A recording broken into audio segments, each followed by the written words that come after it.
effective way to destroy people is to deny and obliterate their own understanding of their history.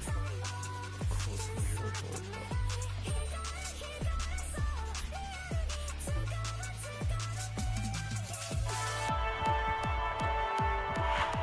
Whatever political party you identify with, you are welcome here.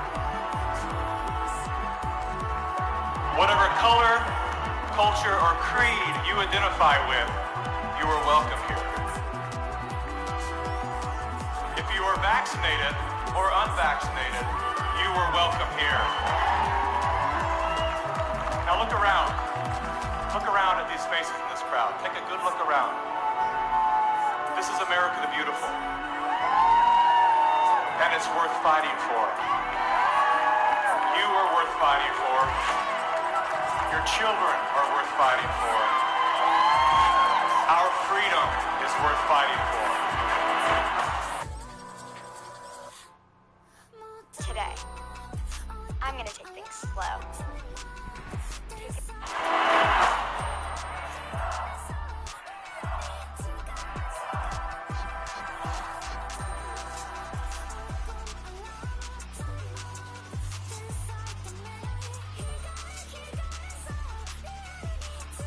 My name is Mickey Willis. I'm a father, a husband, and an investigative filmmaker. I was raised in California by a single mom who did her best to care for 4 children on her own. As a child of the welfare state, I witnessed firsthand what happens to the psyche and spirit of those who become dependent on government assistance. Had my mother known the difference between a hand up and a hand out, she may have avoided the trap that kept us living on the edge of poverty, like so many people are today. Living in fear of losing her welfare assistance, Mom remained single and lonely until the day she passed, at 58 years young. Her life was cut short by a combination of toxic cancer treatments and grief. Just 34 days before she passed, her first son, my brother, was killed by a drug called AZT. Hundreds of thousands of innocent people died as a result of that prescribed poison. The pusher of AZT was none other than Dr. Anthony Fauci. The reason that only one drug has been made available, AZT, because it's the only drug that has been shown to be safe and effective. Well, it's certainly nice to know that the future looks brighter. Hundreds of thousands of innocent people died as a result of that prescribed poison. The pusher of AZT was none other than Dr. Anthony Fauci. The reason that only one drug has been made available, AZT, because it's the only drug that has been shown to be safe and effective. Well, it's certainly nice to know that the future looks brighter. 30 years later, there he was again. Same script, same actors, same performance. These are safe and effective products. Knowing what that man had done in the 80s and 90s, I couldn't believe he was still in a position of such power.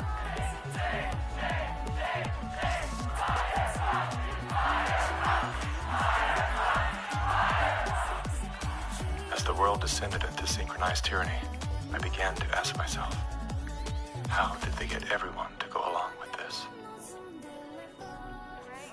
Oh, it feels so good. I know. Obsessed with finding the answer, I began studying every moment in recorded history where masses of people devolved into a state of self-destruction. Down that rabbit hole was where I discovered the work of G. Edward Griffin. Gentlemen, again let me say welcome to our home. Since the 1960s, Mr. Griffin has been warning the world of the communist plot to overtake America. Yes, I know, communism. Mr. Gorbachev, tear down this wall. That thing we've all been told fell with the Berlin Wall. How do you measure such an astonishing moment in history? It was Napoleon who said, "History is a lie agreed upon." Ironically, there's no evidence that Napoleon ever said that. As we're about to discover together, much of our history has been rewritten to serve an agenda that up until recently was invisible to the average person. Average like this guy. Everyone's talking about the necessity for change right now, particularly here in the U.S. Over the past few months, as a filmmaker, I've had the honor of documenting. That was me in 2016, the year of my political awakening. Come on, boys, the political revolution. I was touring with the Bernie Sanders campaign, creating media to help his grassroots movement grow. At that time, I knew very little about socialism and even less about democratic socialism. As it turned out, I wasn't the only one. So my Bernie bros, how do we redistribute wealth through taxation without expanding the powers of the federal government? Bernie Sanders!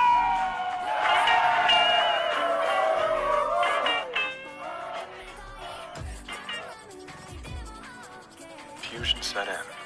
I began turning my questions inward. Are they hypnotized? Am I hypnotized? That question, that one simple question, activated some strange sort of faith healing. Suddenly, I could see.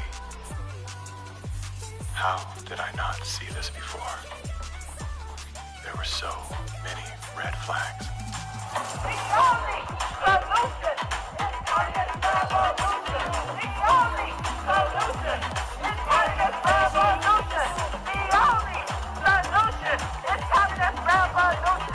That's why we need communism. That's what we need.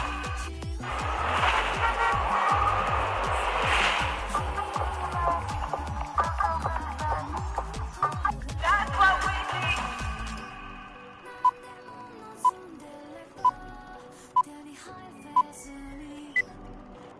I'm well aware that whether you're here in person or through the medium of motion picture, that for most of you, it's not easy to fit meetings of this kind into your schedules.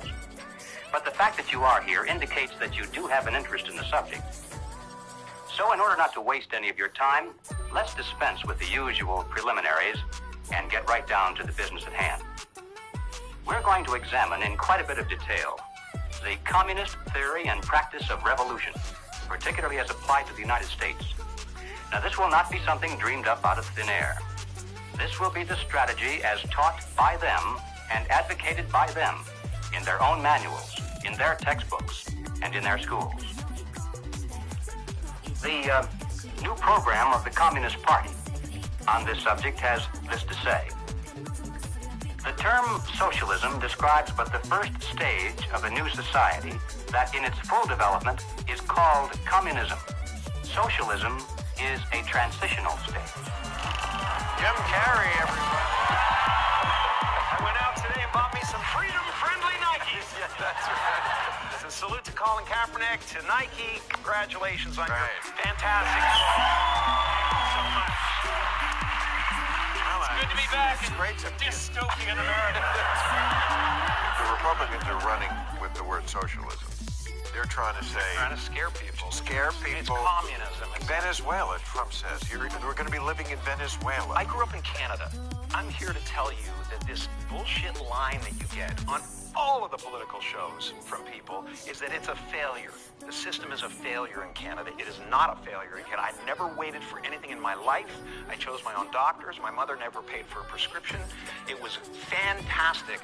And I just got back from Vancouver, and I keep hearing this, like, Canadians are so nice. Canadians are so nice. They can be nice because they have health care. Because they have a government that cares about them. In Canada, the authorities say there's now a state of emergency. Riot gear swept through Canada's capital. Today, police in Ottawa used batons and pepper spray. Look what you did to her!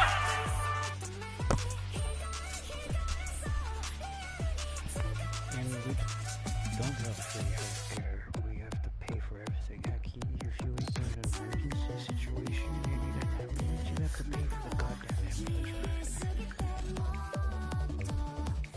You need your damn medication, you have to pay for it. Because it's like a small percentage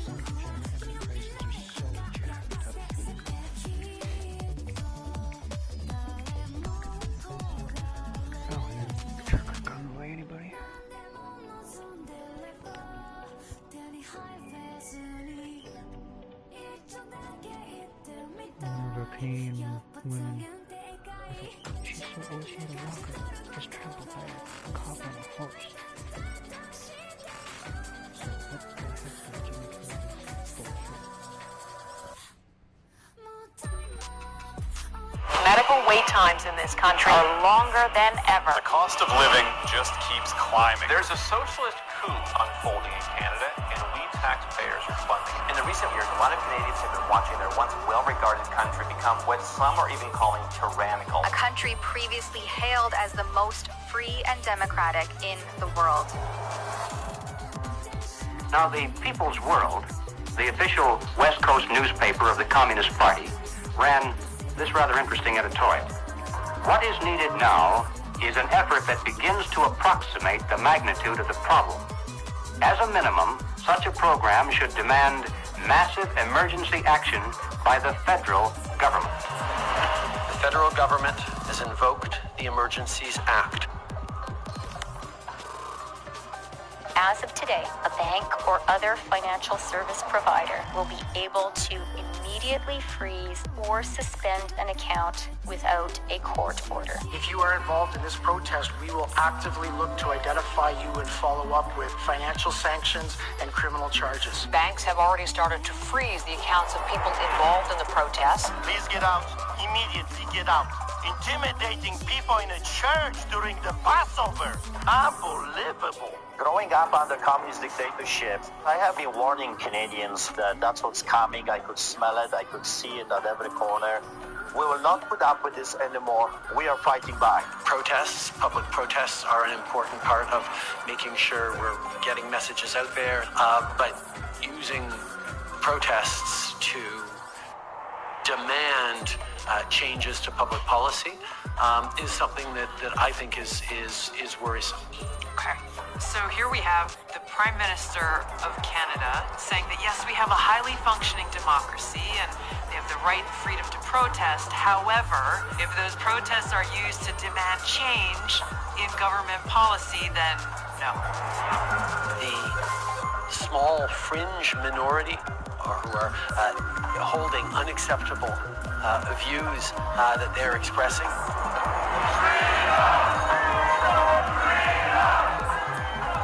do not represent the views of Canadians who know that following the science and stepping up to protect each other is the best way to continue to ensure our freedoms, our rights, our values as a country.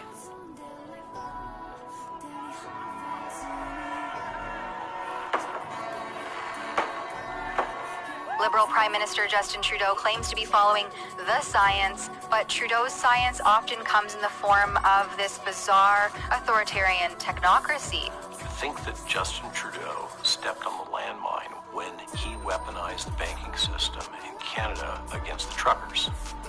Those peaceful trucker protests, their most violent act was honking their horns.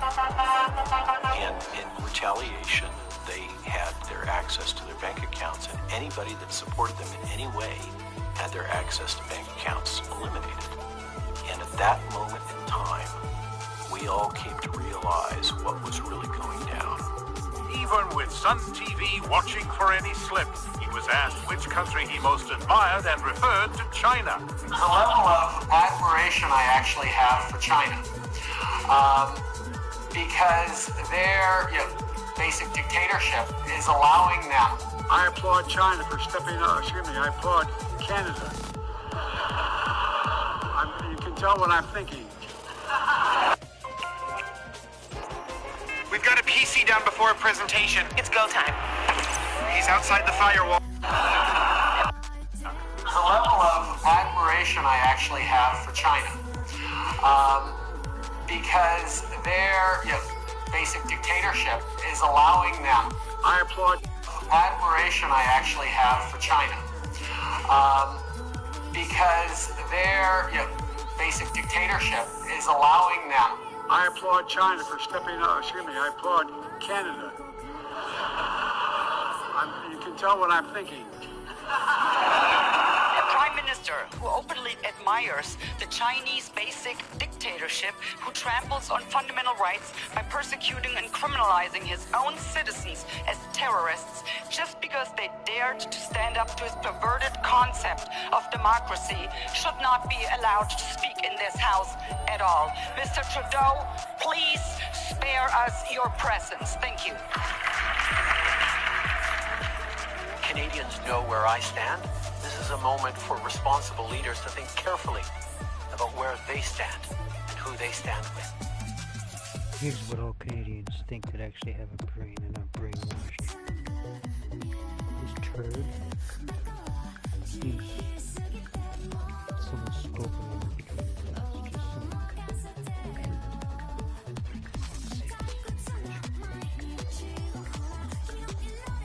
While Justin Trudeau makes a compelling case study, he is not the only dictator on the rise.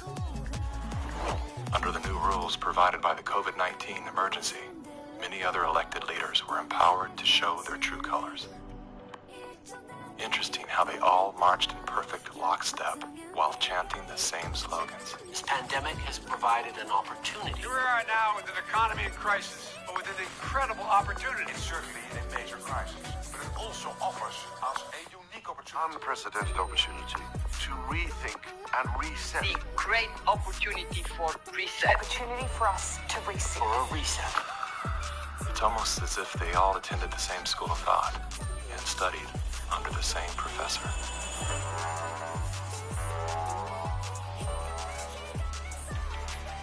Some people would say this revolution is characterized by the fight of robots against human beings. And we will win this fight. Professor Klaus Schwab was born in 1938 in Ravensburg, Germany, where Nazi crimes against humanity were committed. His father, Eugene Wilhelm Schwab, was the managing director of Escher Weiss Ravensburg, a company that used slave labor to manufacture weapons of war for the Third Reich. While Klaus's father was at the helm, the Nazi Party awarded Escher Weiss Ravensburg the title of National Socialist Model Company. Years later, Klaus Schwab joined the board of directors at Escher Weiss Ravensburg, where he played a key role in the development of South Africa's nuclear weapons program during the darkest years of the racist apartheid regime. Today, Klaus Schwab is the founder and executive chairman of the World Economic Forum. If you'd like to meet the people who are supposed to repair the state of the world, or give a piece of your mind to the bankers who helped get us into this mess, we can tell you where to find a lot of them. The World Economic Forum. Founded in 1971, the World Economic Forum is an international private organization which receives billions of tax-free dollars from its members and their global enterprises. Every year, the WEF brings together its members with world leaders, big pharma executives, tech titans, Hollywood celebrities, media personalities, and internet influencers to meet in the secluded mountains of Davos, Switzerland. It is a tiny town folded into the Swiss Alps, a village where you can bump into Bill Clinton, Bill Gates, the head of Google, and the Queen of Jordan, all in one place. A lot of reporters cover the forum, but few get inside. I remember the time when I used to struggle with my size and desperately needed to do something about the weight I had put on. It turns out there are two Davoses, one you see and one you don't. After hours, there are hundreds of private parties where deals are done. People who can't be seen together in public can meet here. Your Royal Highnesses, Excellencies, distinguished heads of state and government, the future is built by us, by a powerful community as you here in this room. Klaus Schwab, the founder of the WEF, is particularly upfront and even proud of his ability to shape and influence world politics. I created the community of global chambers as a means, as a force to shape our common future. And of course, their Global Young Leaders program is a grooming ground so that when they ultimately infiltrate cabinets, penetrate the cabinets, they will likely tend to govern a certain way. Nobody will be safe if not everybody is vaccinated. The names and the countries he mentioned ended up being some of the most dystopian and authoritative during this pandemic. Name like Miss Merkel, Vladimir Putin, and so on. Other names? Jacinda Ardern, Sebastian Kurz, Mauricio and authoritative during this pandemic. Names like Miss Merkel, Vladimir Putin, and so on. Other names? Jacinda Ardern, Sebastian Kurz, Mauricio Macri, Mark Zuckerberg, Jack Ma, Gavin Newsom, Stéphane Bancel, Chelsea Clinton, Leonardo DiCaprio, Sanjay Gupta, Dr. Leanna Wen, Alexander and Jonathan Soros, George Soros' sons, and several of the Rothschilds. And of course... Now who could represent such a world better than you, Prime Minister? In 2014, Klaus Schwab called for the Great Reset. We need a great reset. Which he positioned as the solution to the world's most urgent issues. The dark reality of Schwab's agenda is detailed in his best-selling book, COVID-19, The Great Reset. His endgame mission is to replace independent governance with a top-down control, one world government, and a central bank-controlled digital currency. When they say, you'll be happy, what they mean is, you'll be enslaved. That's why they're talking about a great reset. That's why they're talking about introducing this quasi-communist, quasi-socialist agenda. They know we've run the course where we cannot continue down the path of the ever-increasing indebtedness because we have a generation that quite literally cannot afford to buy a house. Millions of Americans are priced out of buying a home. And so it's easy to tell that generation, we're going to forgive your college debt, student debt relief, and set your expectations lower. You're going to rent forever. We're going to celebrate the tiny house movement. We're going to do all of these things which sound cool because they're shaping our narrative so that we become capable of expecting less. What we need to do is not expect less. We need to remove inefficiencies so we can experience more. And that's the subtle distinction that the Great Reset is missing.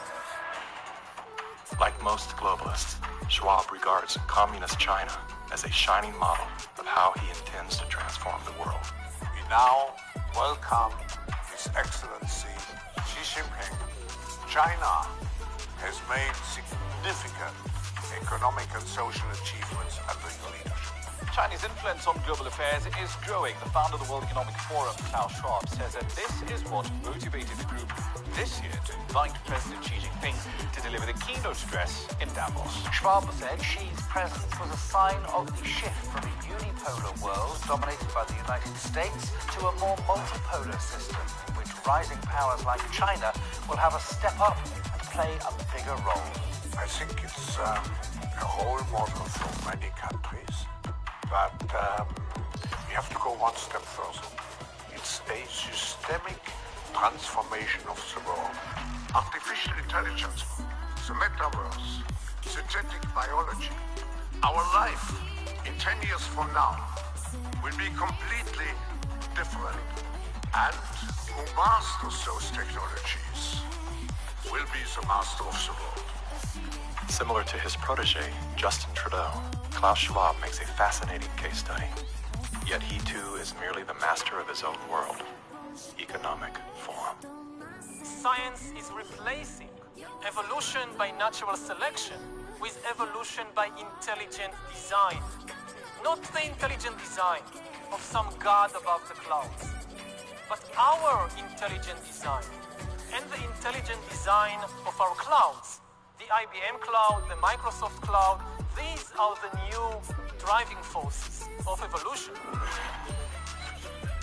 Today, we have the technology to hack human beings on a massive scale.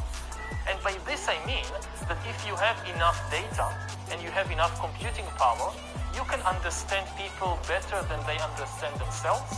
And then you can manipulate them in ways which were previously impossible. You know, the whole idea that humans have this soul or spirit and they have free will, that's over. Now, how exactly will the future masters of the planet look like? This will be decided by the people who own the data.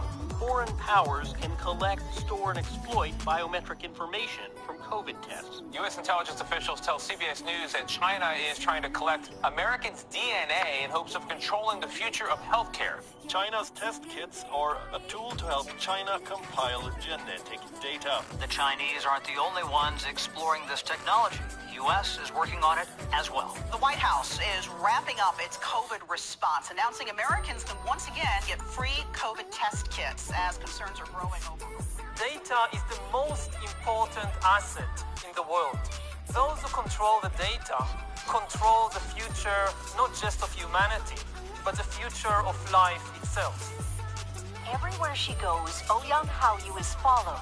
What she buys, how she behaves, is tracked and scored to show how responsible and trustworthy she is. It's called the social credit system. A person's reputation is scored on a scale of 350 to 950.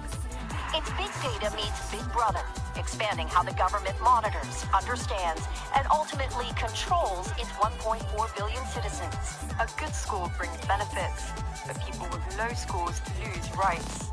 The cinema names and shames people considered untrustworthy, plastering their details, even their addresses, across big screens. And information collectors are paid to report on their neighbors. The Supreme Court has created a blacklist for so-called bad citizens. Among them is this journalist who got a little too close to uncovering corruption among high-profile party members. He was blacklisted. He only realized when he tried to buy a train ticket. Once you're blacklisted, you can no longer get a bank loan, start a business, buy an apartment, or even send your children to a private school. By using the mechanism of social credit, we'll be able to establish a blacklist of people. These punishments will serve as a whip to rebuild moral values. And few here are willing to criticize it, something that may pose a risk itself for a bad score and the life that comes with it. It may seem scary, but it's just like that here. We're used to it, and anyway, we don't have a choice. China wants obedient citizens. Criticism or resistance among the population is virtually non-existent. This woman's door was kicked in by police when she refused to go to quarantine. Now these videos show rows of metal containers which are being used to house COVID-19 patients.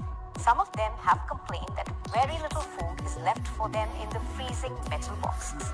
Chinese government officials now installing fences in Shanghai, blocking people from leaving their homes. For some, Shanghai feels like the world's largest prison.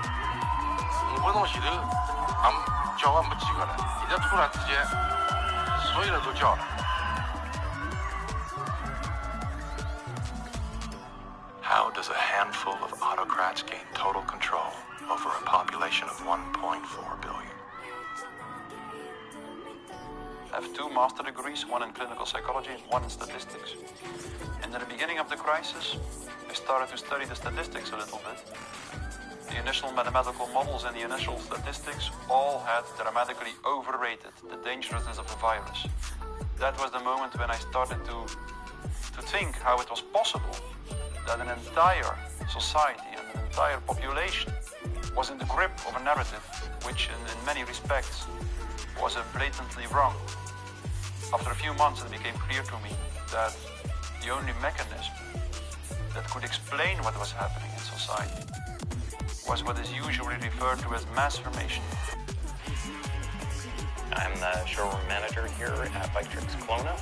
I sell e-bikes to really interesting people.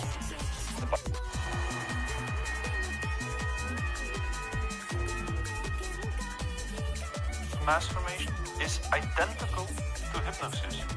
And this term refers to a specific kind of group formation, which has very special characteristic effects at the level of individual mental functioning. One of these effects is that an individual that is in the grip of mass formation typically lose every capacity to take a critical distance from what they believe and from what the group believes in. You would think it would be people with lower IQs that would be more susceptible to this, but it seems to be the other way around. Are you seeing this? I have seen this, and it does seem to be predicted by educational status and IQ. We look to be verified for our belief system, right? And so a doctor goes to the CDC. The CDC says this is true, it must be true. I'm staying in that zone. It's actually people outside of the system go, well, I want to challenge the CDC here for a second. Where's this study come from? Where's it, and that's what I do. All of these people were kept out of the conversation. And you were wanting me to sign onto a social contract where the scientific method isn't being used. I'm not interested in medical pedigree. I'm interested in medical consensus. People who are highly intelligent tend to go and get a lot of degrees. Those people have spent so many years in institutions to get those degrees that they have developed a trust and confidence in not only the educational institutions, but those that support them, which are largely government bodies. And so they start from the place of, if it's told by the university, by the government, it's probably going to be true. What I've learned about science is that it's really, imagine they're looking at like a fragment of the world, and it's all they see. It's all they're looking at. The world, they don't see the world. So I think that there's a disconnect between people who are smart and have lots of degrees with actual reality, with the lived experience of nature, of life, that you don't see with people who are actually working with their hands outdoors all of the time. A mass formation typically emerges in a society when very specific conditions are met. First and for all, the most central condition is a major part of the population needs to feel lonely.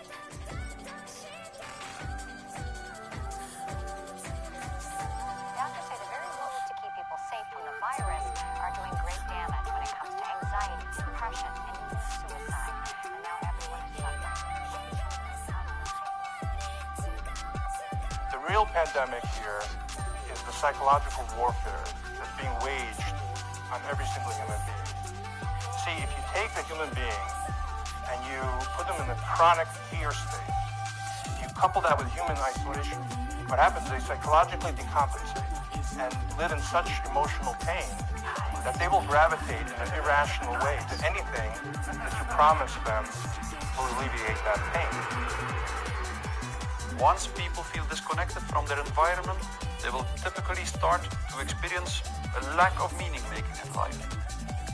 And under these conditions, if a narrative is distributed through the mass media, indicating an object of anxiety and a strategy to deal with this object of anxiety, they suddenly, boom, connect to one small object of fear, for instance the coronavirus, and afterwards, people don't feel lonely anymore. They feel connected again.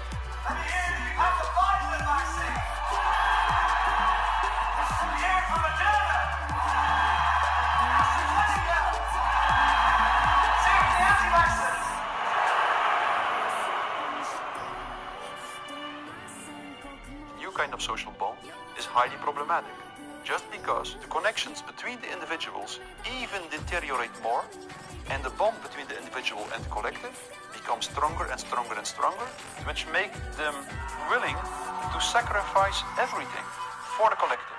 Its health, its wealth, the future of its children, everything. Something else that is a really characteristic of individuals in mass formation is that they become radically intolerant for dissonant voices. The people who are not getting vaccines, it's time to start shaming them. What else? Or leave them behind. Vaccinated person having a heart attack? Yes, come right on in. We'll take care of you. Unvaccinated guy? Rest in peace, Wheezy.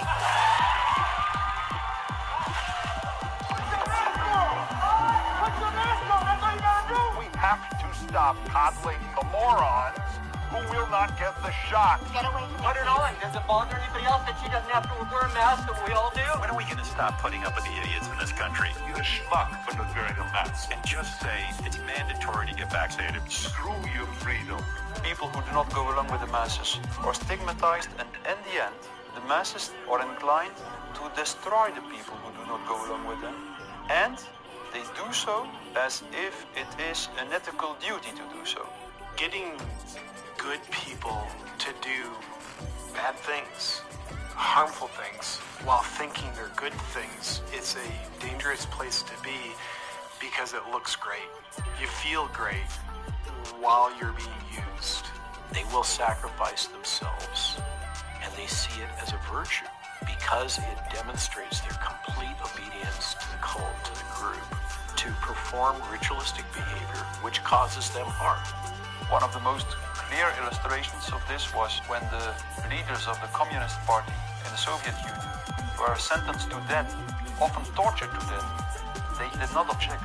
They said things like, And if this helps the Communist Party, it's my pleasure to do it. That's something that was observed in all major examples of mass formation in history.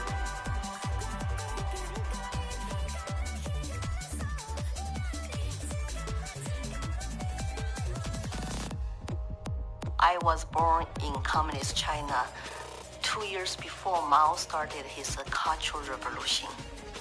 So we had to be indoctrinated and chanting slogans and holding Chairman Mao's little red books to say long live Chairman Mao, long live Communist Party. Inspired by Soviet Union dictators Vladimir Lenin and Joseph Stalin, China's communist leader, Mao Zedong, borrowed from the playbook of the Russian Revolution. To fight anti-communist forces, Lenin organized a military branch of his Communist Party, known as the Red Army. Following suit, Mao branded his army the Red Guards. However, Mao's soldiers were not enlisted from his military.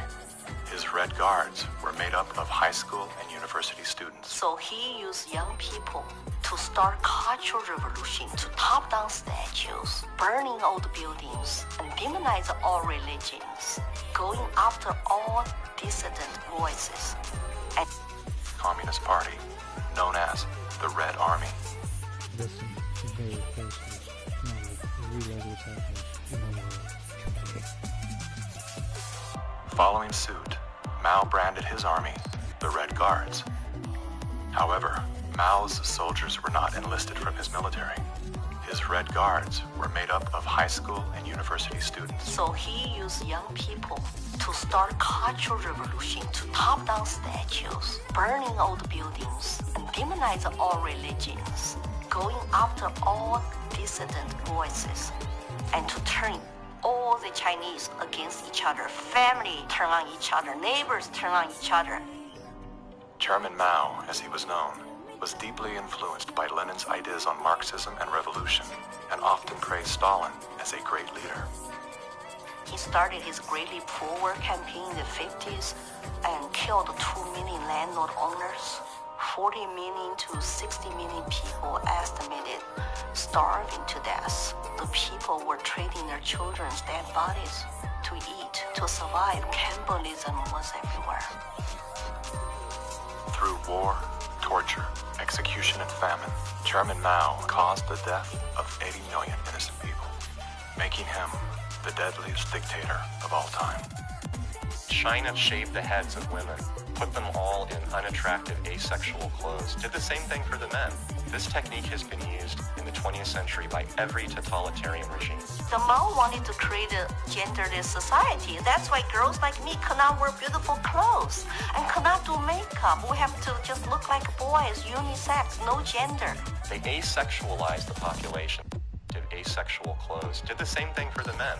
This technique has been used in the 20th century by every totalitarian regime.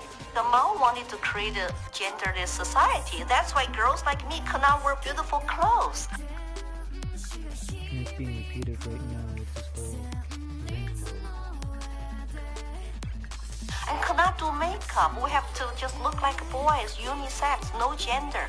They asexualize the population so that there's no more desire, no more bipolarity of male and female. Everybody looks like an automaton.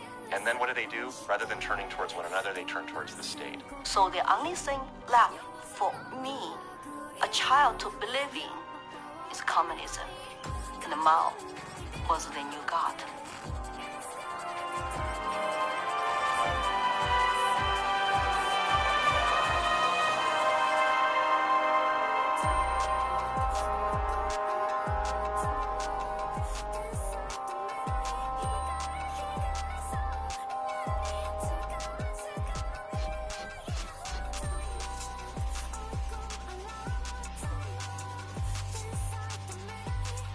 Now, in China, the government is not only cracking down on Muslims, but on other religions as well, as it pushes to assert communist ideology. Here's something else that is banned in China: Falun Gong, a religious movement that emphasizes on spiritual enlightenment and cultivation of virtue.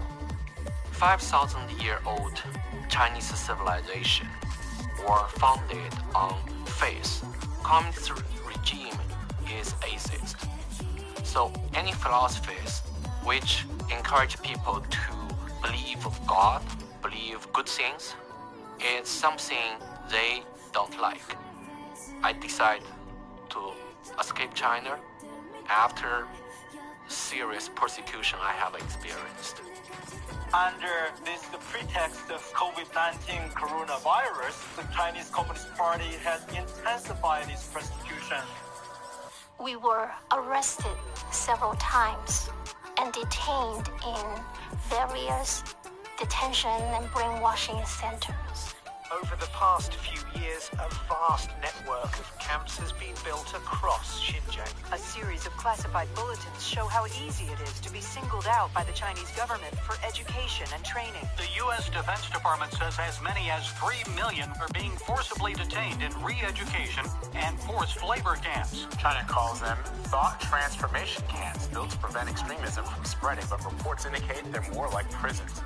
When I was detained in detention center, I was handcuffed and hung over a radiator pipe with my toes barely touching the ground.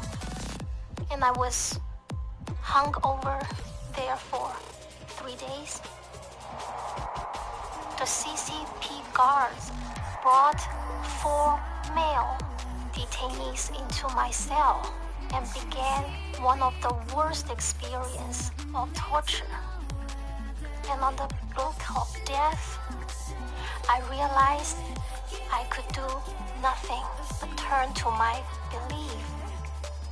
So I prayed to be saved. Moments later, one of the 4 male detainees suddenly fainted on the floor, which interrupted the torture.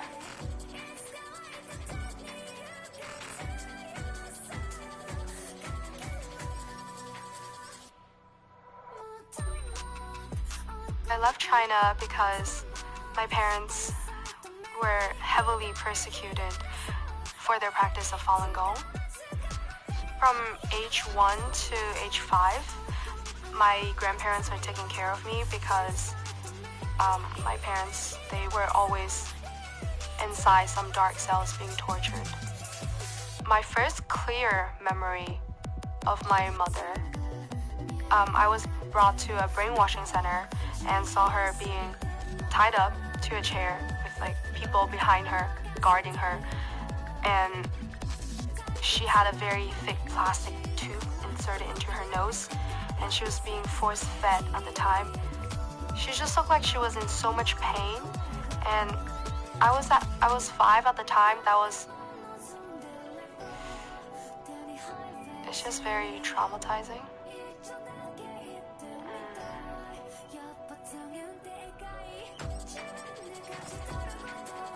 My school principal actually came to me several times and told me not to be a part of my parents and to report any activity that my parents would do. They're instilling all the lies and hatred into the younger generation. The young people are used today to do the American Cultural Revolution, to turn the kids basically not to trust their parents anymore. And say, oh, my parents don't understand me, I'm confused, so I need to turn to my teachers, turn to other authority figures.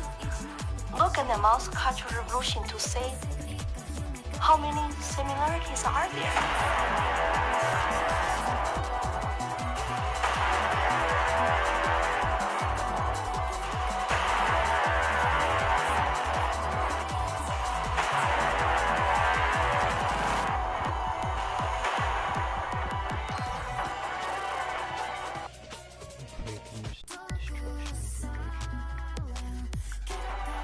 Communism will...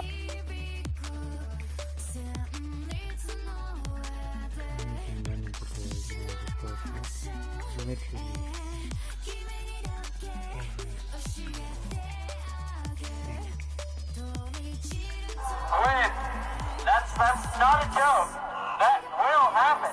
You were happy with what was happening in the USSR between 1917 critique of it as well as Maoists. We make a critique of it in order to improve socialism the next time it comes around and throws people like your ass into a labor camp. We're Maoists. We make a critique of it in order to improve socialism the next time it comes around and throws people like your ass into a labor camp. Yesterday, I asked ChatGPT, are there any similarities between today's woke revolution and Chairman Mao's cultural revolution of the 1960s? And it wrote back, how long do you have? Similarities between today's ass into a labor camp. Yesterday, I asked ChatGPT, are there any similarities between today's woke revolution and Chairman Mao's cultural revolution of the 1960s? And it wrote back, how long do you have? We recognize that government is absolutely necessary for an orderly society. But following the dictum that government, like fire, is both beneficial and dangerous, we believe in the concept of limited government. And we believe that the constitutional republic created by our founding fathers is the best form of limited government that has yet been devised by man. A republic is a limited democracy. It's a form of government based upon the principle of limited majority rule. Limited so that the minority, even a minority of one, can be protected against the whims and passions of the majority. Now, democracy is a form of government based upon the principle of majority rule. It's easy to understand, easy to sell to the masses, and I might add, deadly. The fathers of philosophy, Socrates, Plato, and Aristotle, were all staunch critics of democracy. History's greatest minds all observed that even a well-intended democracy can breed deception, division, and ultimately total control by the state. Aristotle wrote that democracy is not just the rule of the majority. Democracy is a system in which the majority is in charge, respecting the basic elementary rights and principles of minorities. If not, democracy becomes a tyranny of the majority. Socrates himself became a victim of this very process. He was sentenced to death by a majority vote for protesting the rights and protections of the minority. This country was founded on the principle that the individual is sovereign over the institution of government. And it's about a philosophy of governance that says that you are a free individual, or a philosophy of governance that says you're serf and you're subject. We have inalienable rights just by virtue of being human. And so their primary responsibility as the government is to protect those rights. These aren't rules to govern me, they're rules to govern the government. Like what you are and are not allowed to do to me.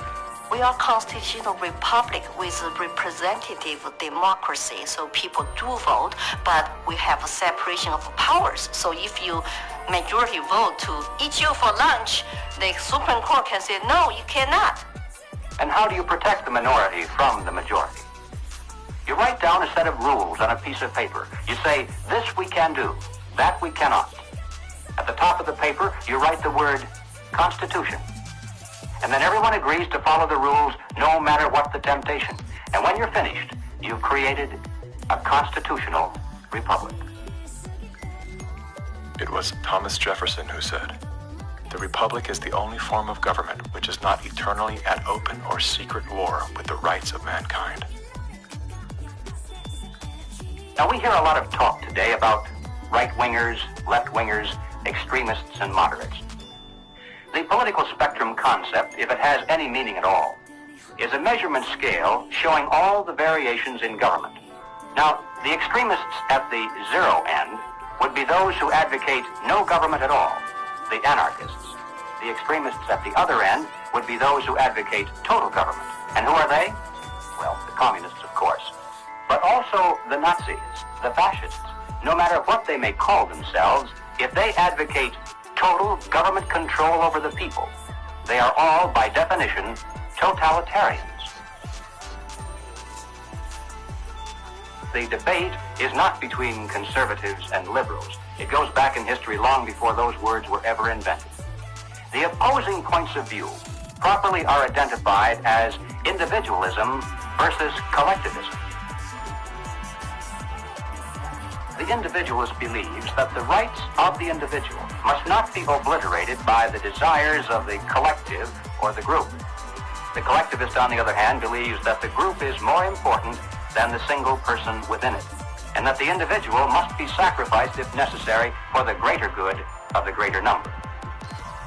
The individualists believe that every man has a personal and direct responsibility to provide first for himself, next for his family, and then for those outside his family who may be in need. The collectivist, on the other hand, declares that the individual is not personally responsible for charity, for raising his own children, providing for his aging parents, or even providing for himself, for that matter. This is a group function of the state, of government itself. Everything we talk about, socialism, communism, globalism, and Nazism, guess what? It's all collective society. Collectivism on an international level is essentially known as globalism, which is often promoted as a framework for unity and sustainability. Under the guise of philanthropy, the leaders of the globalist movement leverage every possible crisis to advance their plan to replace national sovereignty with a one-world government. We are confronted with so many crises simultaneously. What does it need to master the future? It is the globalists who are behind the destructive new methods of control, like ESG, the acronym for Environmental, Social, Governance. Similar to China's social credit score, ESG is a ranking system that tracks a company or country's carbon footprint, as well as its commitment to diversity and inclusion. A low ESG score can lead to severe consequences, including reputational damage, legal and regulatory actions, and loss of investors and bank credit lines. Within the last decade, numerous nations and thousands of major brands have been coerced to adapt to the ESG program, and today, many of them are paying the price. In 2018, the World Economic Forum published an article on its website entitled, "How We Will Make Sri Lanka Rich by 2025.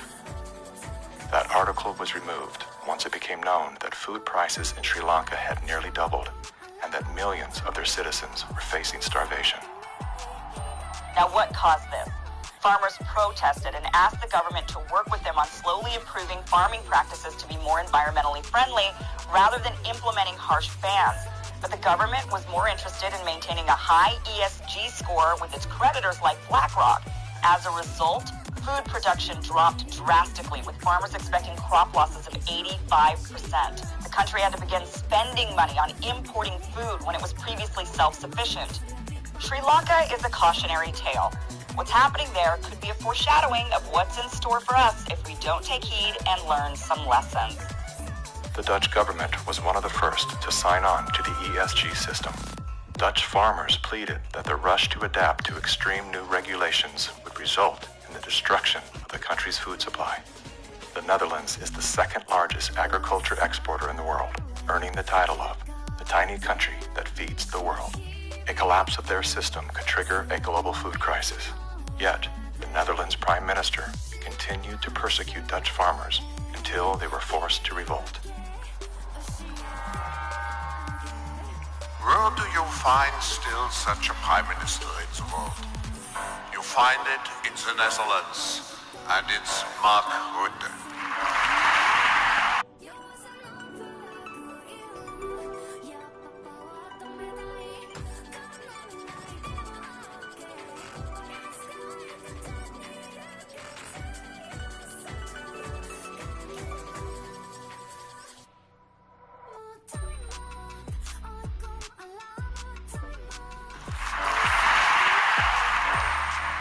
And remember, too, the Netherlands is the pilot program of the World Food Hubs, and the World Economic Forum has assigned to the Netherlands what they call this Global Secretariat. I'm using, ironically, a communist term for it.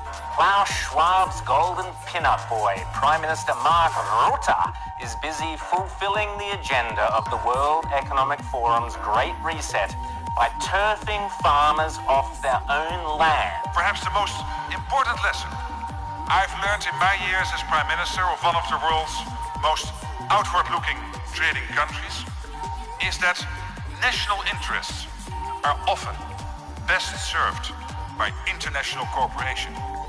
Schwab has sold this idea because they're up against the wall. Okay, you have all these governments that are basically broke.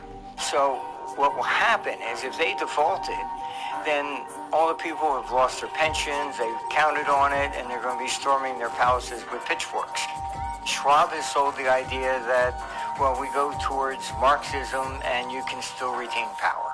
None of these net zero climate schemes work without massively disrupting or even destroying the lives of the little people. If you think about what created wealthy people wealthy throughout the many years of our human history, was the ownership of land. And you have governments right now that are looking to take ownership of real estate, and it's happening everywhere. And you have this movement of individuals kind of going like, hey, like, people should never profit off of real estate. And unfortunately, that ideology is what the government is using to take control.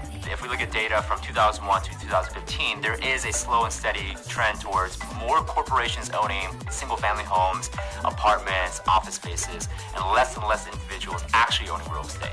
Blackstone Group actually recently raised a record of $50 billion to take homes from American families. During the pandemic, when all people were ordered to lock down indoors, why did governments around the world make exceptions for mass protests? We've all heard the term fire sale. In this case, it's not a metaphor. When a community is damaged by protests, the value of local properties plummet. Investors then gobble up the devalued real estate for pennies on the dollar.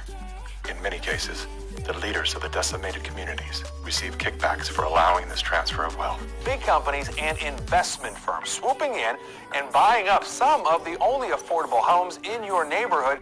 The more you have individuals not own their own home, the more you have individuals not financially independent, creates more dependence on big financial corporations that profit off of mass people. So we are going towards a world where the people are owning nothing. I always say, like, if we don't own anything, well, who does? Bill Gates, business magnate, software developer, philanthropist, nation's largest farmland owner. Gates owns nearly 270,000. It's a reinstitution of Marxism where, communism owned all the property.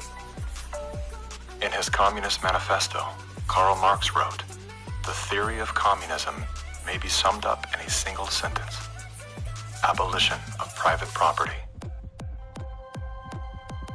Karl Marx was a German philosopher and social theorist who lived in the 1800s.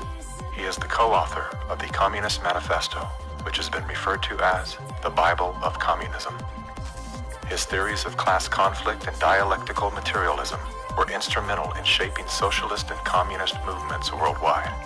Joseph Stalin, Vladimir Lenin, Leon Trotsky, Mao Zedong, Che Guevara, Fidel Castro, Kim Jong-un, Hugo Chavez, Nicolas Maduro, and many other communist revolutionaries have cited Marxism as the foundation of their political ideologies. Marx rejected all concepts of God, as well as the traditional family. According to members of his own family, Marx was emotionally, verbally, and physically abusive. His wife, Jenny, was plagued by depression, which was compounded by Karl's adulterous impulses and his inability to provide for his children. Despite his privileged upbringing and formal education, Karl Marx was often unwilling to work and instead relied on the financial support of friends and family.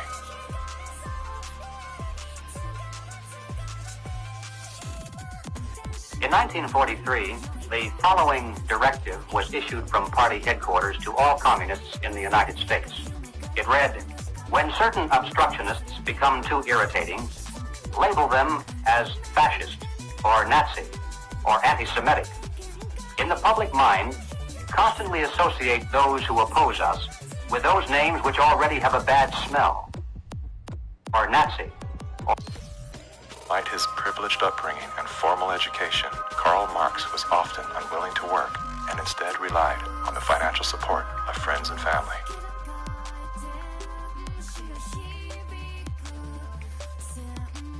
In 1943,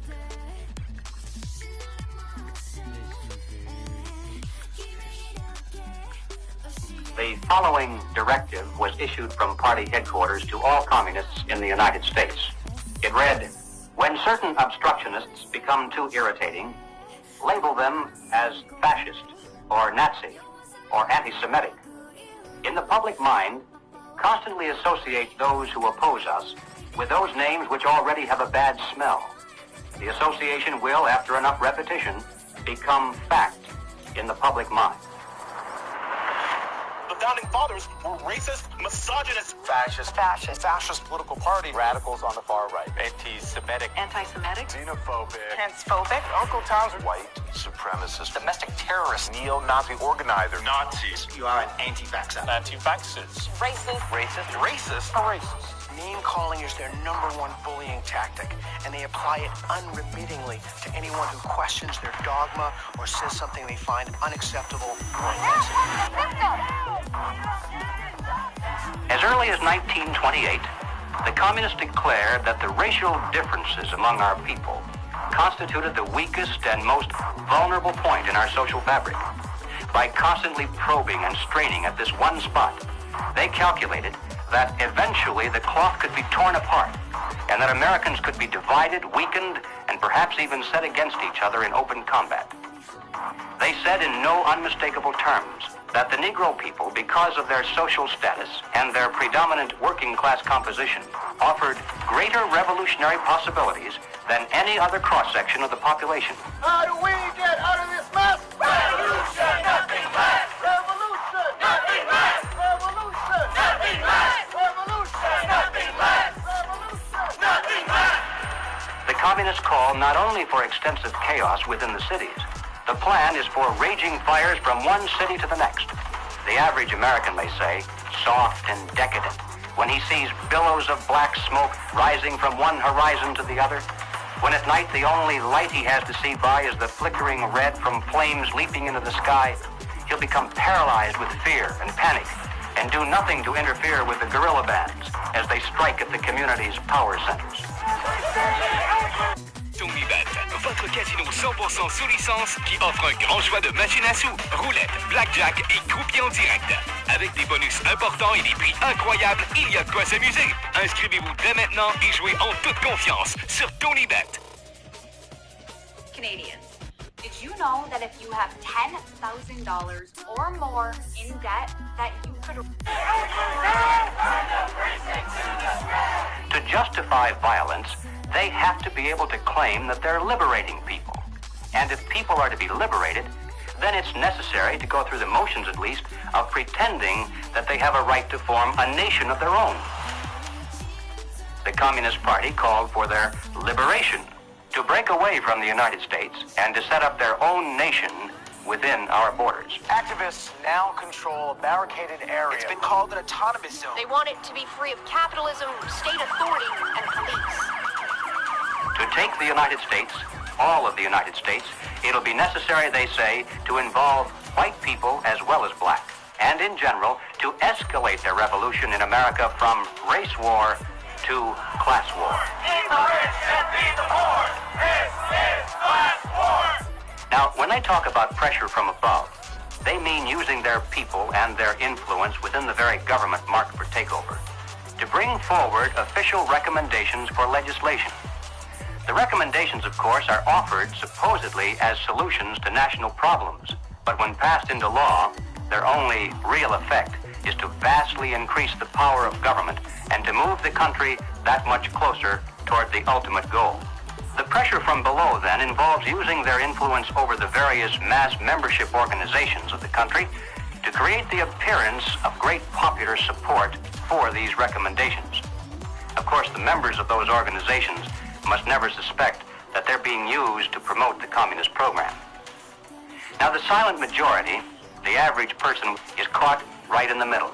He looks above and sees highly respected spokesmen for government calling for socialist legislation. He looks below and sees mobs of demonstrators shouting for the same thing. He says to himself, has everyone gone crazy, or is it me? Now, he's still in the majority, of course, but he doesn't know it.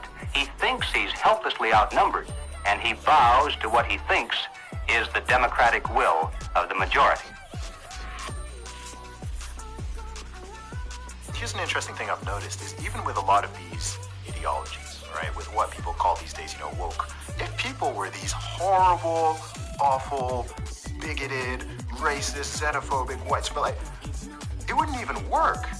The only reason it even works is because people are so compassionate that they, I want to make sure I use the right words and I say the right phrases. So you're actually weaponizing the fact that people are decent people, and you're taking that compassion and you're targeting it at, this is the group of people who you should be angry at.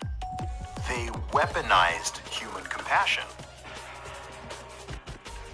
We mustn't kid ourselves into thinking that the communists have placed their agitators only into the black communities. They're working both sides of the street. They want hatred, violence, and bloodshed between the races, and they don't care how they get it or whom they use, even children if necessary. My young comrades. Hi. This is my way of figuring out if you've been tainted by the patriarchy. It looks creepy. It looks creepy. Why? There's just like this thing about white people that just makes me feel like... Oh, looks like Donnie got a full cookie. Because he's a white man. Say it with me. Structural racism. Yeah! You may have wondered why the Communist Party has been a staunch supporter of the drive to place a black studies curriculum into our high schools and colleges. The reason becomes obvious the minute you take a look at the textbooks and the study guides. Schools are now radicalizing our kids. I mean, this is the volume of the book from Critical Race Theory, and it literally says here, whiteness is a bad deal, and it has a symbol of Satan. You gonna deliberately teach kids this white kid right here got it better than you because he white? You gonna purposely tell a white kid, the black people are all down to suppress? How do I have 2 medical degrees if I'm sitting here oppressed? Not only is it in the schools, but it's in the workplace, it's throughout society. It's destroying this country. If this continues, we will look back and be responsible for the dismantling of the greatest country in the world by reverting to teaching hate and that race is a determining factor on where your destiny lies. Thank you. Sarasota School Board Chairwoman, what has been the worst of what you've had to deal with in terms of community or parental reaction? The calling of names, tyrant, Marxist, communist, and they want to move kids over to charter schools and private schools without the oversight of the state. And that's wrong. Education authorities in the United States are asking the government to use anti-terror laws and involve the FBI against parents who protest against the way their children are being taught. It identifies no fewer than 13 possible federal crimes, including making annoying phone calls. How about this one? They could be prosecuted for using the internet in a way that might cause emotional distress. Over the weekend, Democrats voted to ban gendered language in House rules. That means no more terms like father or mother. Is the administration's official policy to replace the term woman with birthing people? Black birthing people. Black birthing people. Black and indigenous birthing people. You shifted in places from using the term mother to birthing people. Again, if we're trying to be precise in the language that's used. Mom's a pretty good word. I'm not a birth person. I'm a mother. Can you provide a definition for the word woman? Can I provide a definition? No. Yeah. I can't. You can? Not in this context. So I'm not a biologist. The meaning of the word woman is so unclear and controversial that you can't give me a definition? Do you believe then that men can become pregnant and have abortions? Yes. Today, I'm going to take things slow. Taking the view. Literally everything that was fought for women's rights is going straight down the drain. This environment that has been created and corrupted and manipulated does not respect women, does not respect children, does not respect men. It cares nothing for family. So that's why they have to attack mother and remove father, because she's going to protect that child, he's going to protect that woman, and they both are going to protect society. Good evening. Good evening. Thank you very much. Thank you. When you talk about a parent-child relationship, you're talking about something primal that is in the heart of the liberal, not the Marxist, that's in the heart of the person who's conservative. And they're pushing the boundaries on something that they cannot control. Washington state is on track to lawfully take gender-dysphoric children away from parents who oppose transitioning treatment. That is against the Constitution. The only time a parent loses their rights is if there's an extreme circumstance. It's severing the bond between the parent and the child. What they're doing is they're dividing families to take control of the children. The biggest offense against communism is the nuclear family. In Chapter 2 of his Communist Manifesto, Karl Marx wrote, "Abolition of the family. The bourgeois family will vanish as a matter of course." We're here today to represent the millions of Black Americans who disagree with the Black Lives Matter movement. If you go to Black Lives Matter website, it says that we disrupt the nuclear family. That's my wife. This is our 4 children. Why would you disrupt the nuclear family? Because the real objective is to remove the family as a possible alternate source of guidance and support. All totalitarian regimes strive to destroy the close-knit family in order to remove any loyalties that might be higher than to the state itself. I have seen over the years in my practice a steady decline in the expression of healthy masculinity and healthy femininity. The separation between the male and the female is almost complete now. And it's due specifically to the ongoing attacks against masculinity and the degradation of femininity. And if our family structure is lost in the next generation, what do we have left? We're just a bunch of listless individuals living our lives out virtually behind a computer screen and following the orders of the government. Maybe it's because I came in the movement at 17 and a half, so I have like just a knack for knowing how to organize young people. I was at the art publications table today, and I was speaking to this young person, and he grabbed a book, and he said, it's like Mal's Red Book. And I was like, man, that's what I was thinking. And it was just really cool to hear him make that connection. I was like, how about you buy like 10 to 15 of these books, and you all have like a youth organizing group where you talk about it, and you really try to engage this. We need to build off of this. We actually do have an ideological frame. Myself and Alicia in particular, we are trained Marxists. I do believe in Marxism. It's a philosophy that I learned really early on in my organizing career. Investigations into the Black Lives Matter organization has revealed links to groups that are pro-communist China.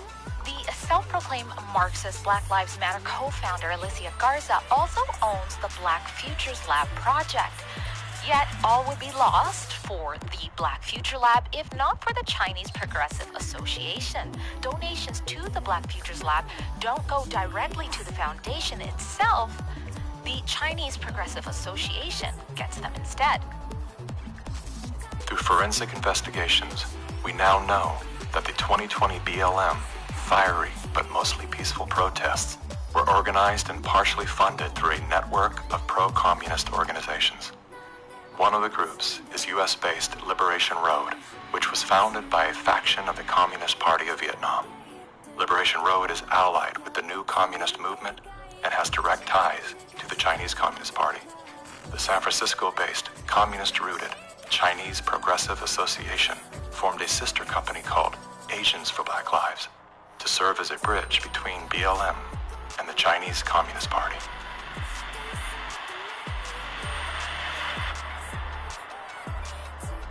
I spent a lot of time with President Xi. He's deadly earnest. We're becoming the most significant, consequential nation in the world.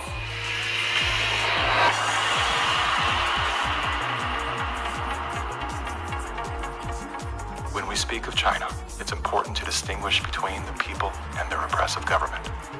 And while the Communist Party of China is undoubtedly America's greatest foreign adversary, it's crucial to recognize that the most urgent threat to the future of the United States resides within its own borders. Performatrin knows there are some things about pets that never change, like their obsession with your every move. Resides within its own borders.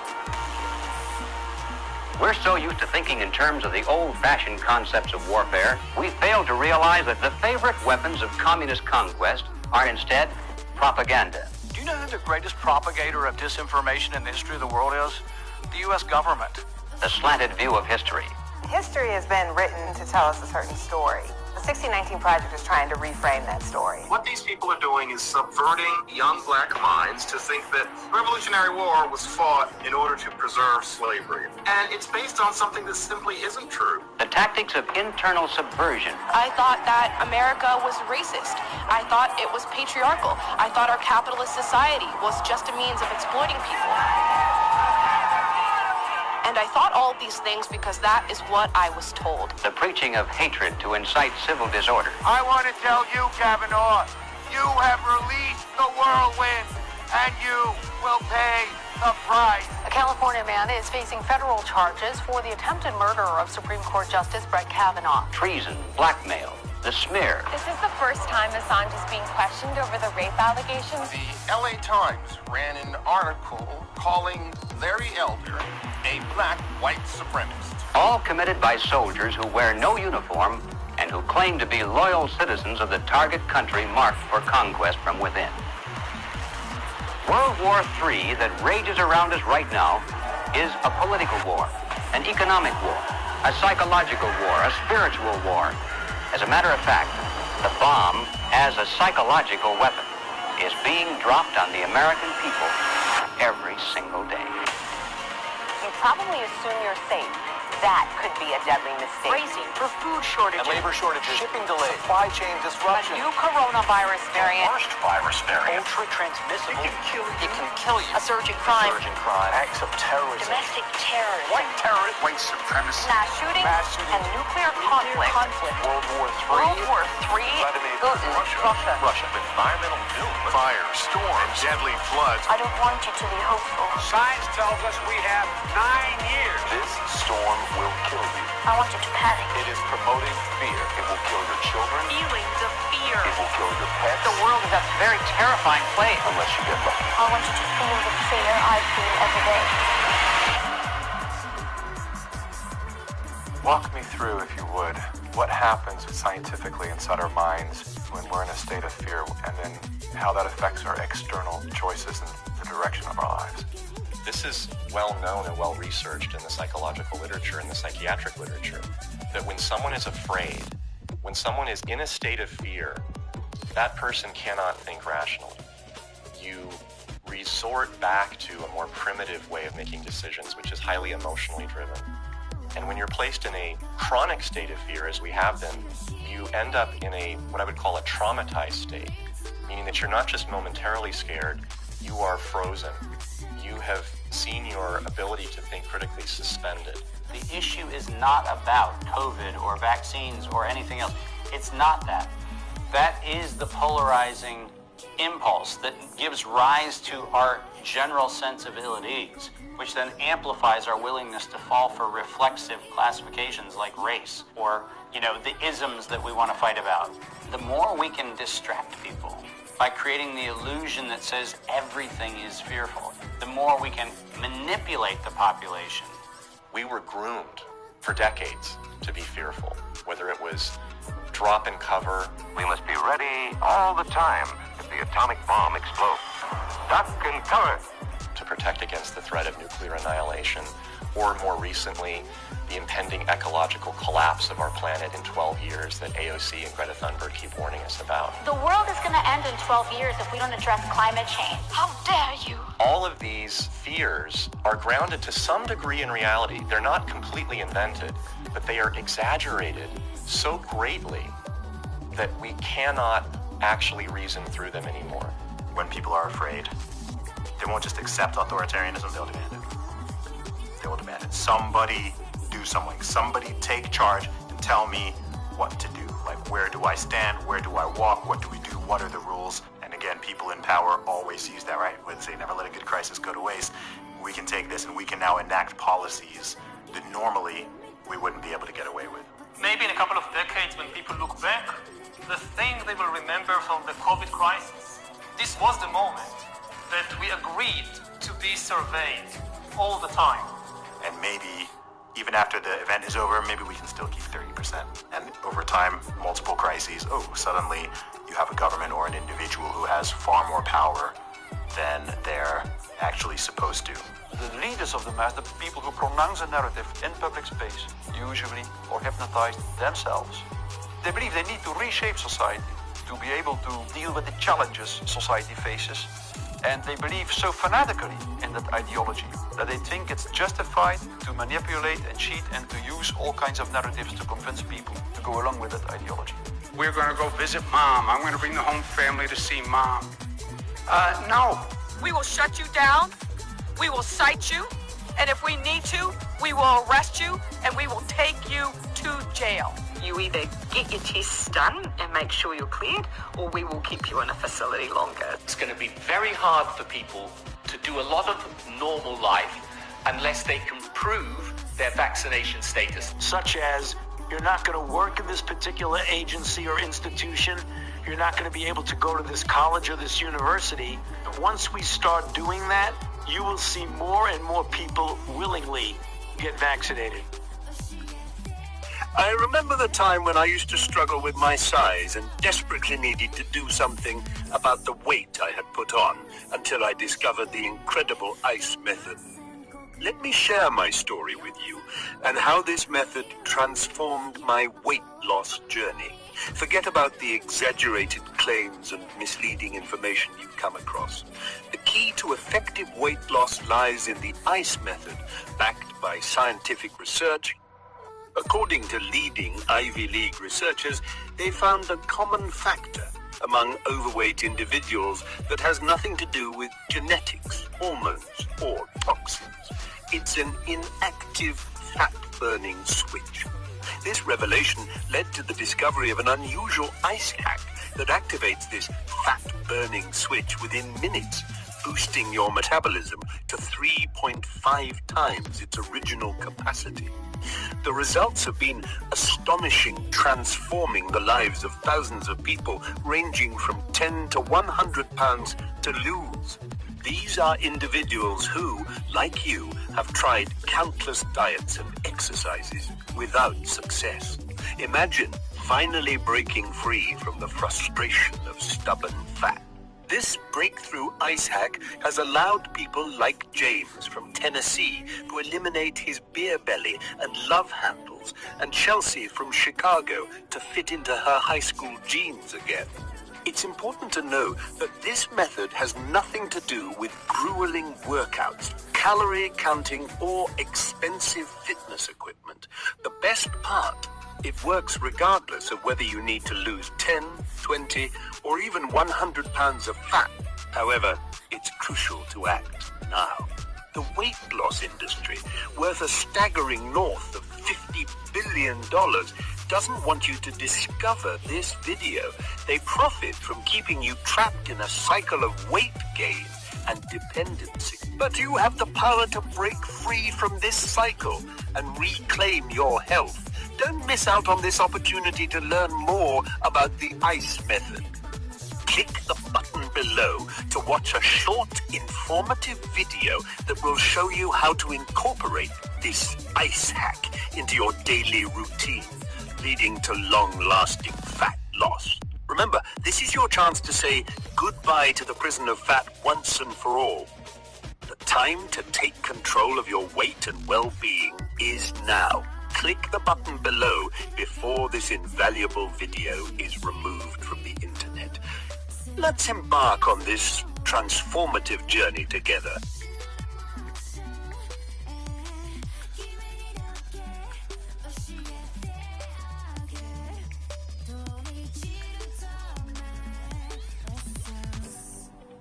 If the fear of losing your job, your friends, family, and future isn't enough to coerce you into submission, perhaps these incentives will entice you to willingly comply. It's everything from cash prizes to college scholarships. Now offering kids 12 and up limited edition Avengers comic books. Thousands of prizes available, including cruises and Super Bowl tickets. They're giving away Ford F-150 trucks. They're giving away shotguns and hunting rifles. Marijuana dispensaries are giving away Joints for Jack. Krispy Kreme announcing this week a free donut. And yes, free beers. That's right. Get a shot, have a beer. Today could be your lucky day. California's vaccine lottery. One grand winner to take home up to $5 million if you get vaccinated next week. They made it exciting, right? There's a reason people go to Vegas. It really could be somewhat lucrative if they aren't already persuaded. 13-year-old Joshua says one of the best parts of getting a shot at Mickey D's, lunch on the house. Just think of this when you think of vaccination.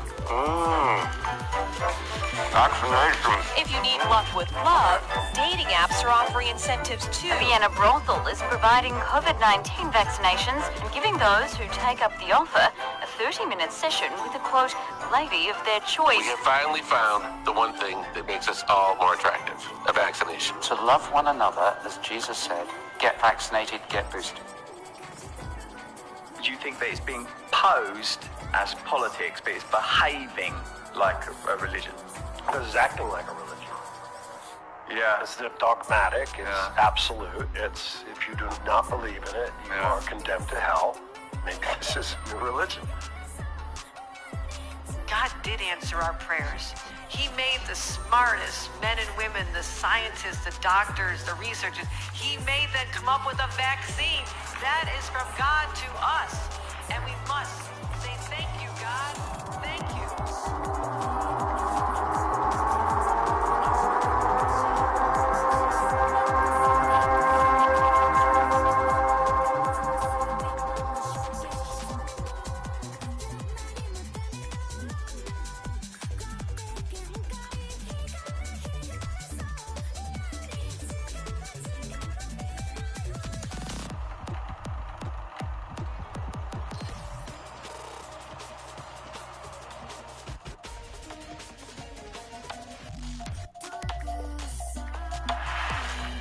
There was a time, and not too long ago, I think, when we could have pulled ourselves out of this without too great a sacrifice on the part of anyone.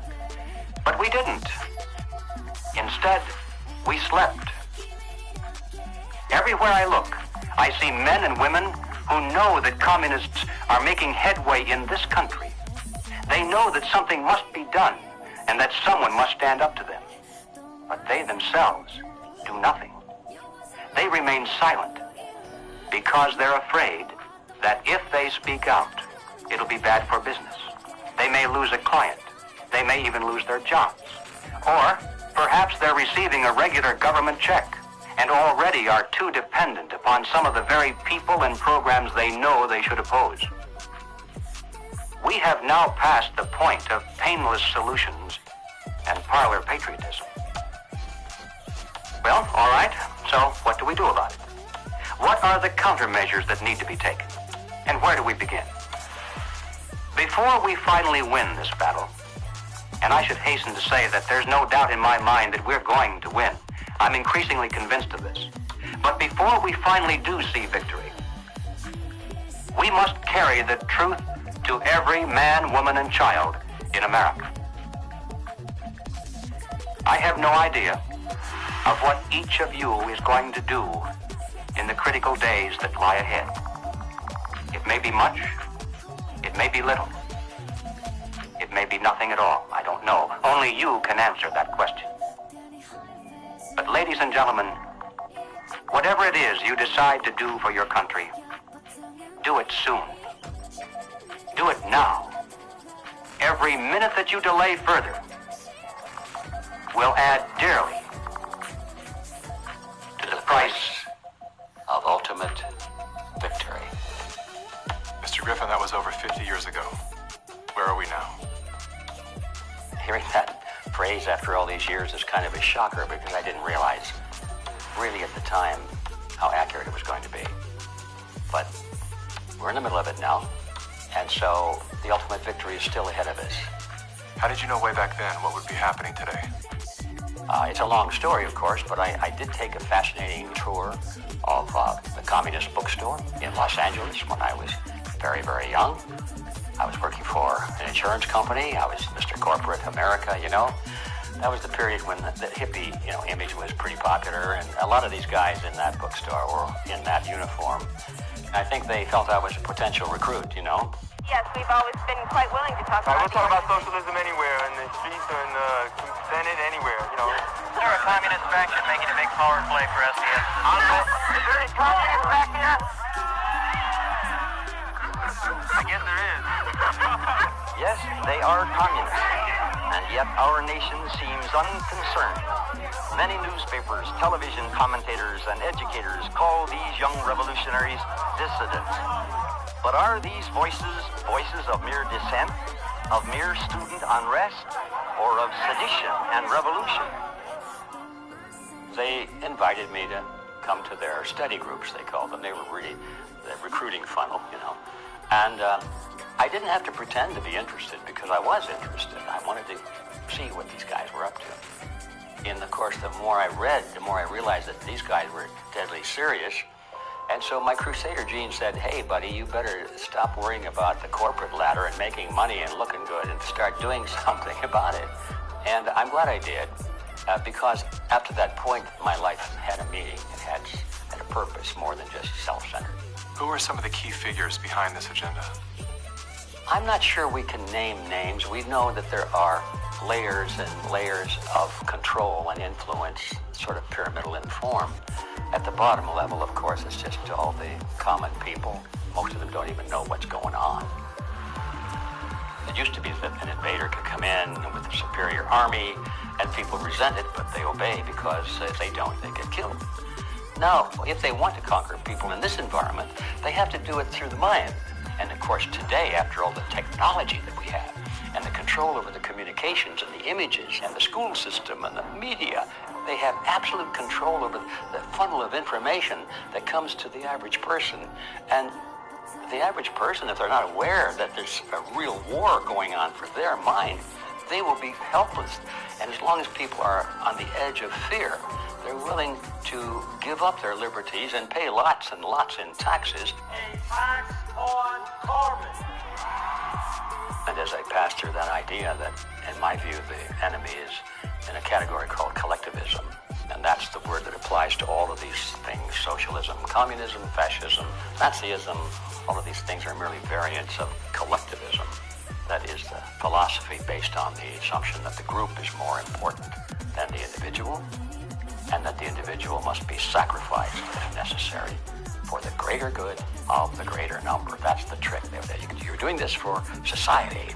Obviously, you don't like to tell people what to do, but sometimes for the good of society, that's necessary. We have to start doing things for the greater good of society, and not for idiots who think that they can do their own research. But it's not about me and my rights to choose.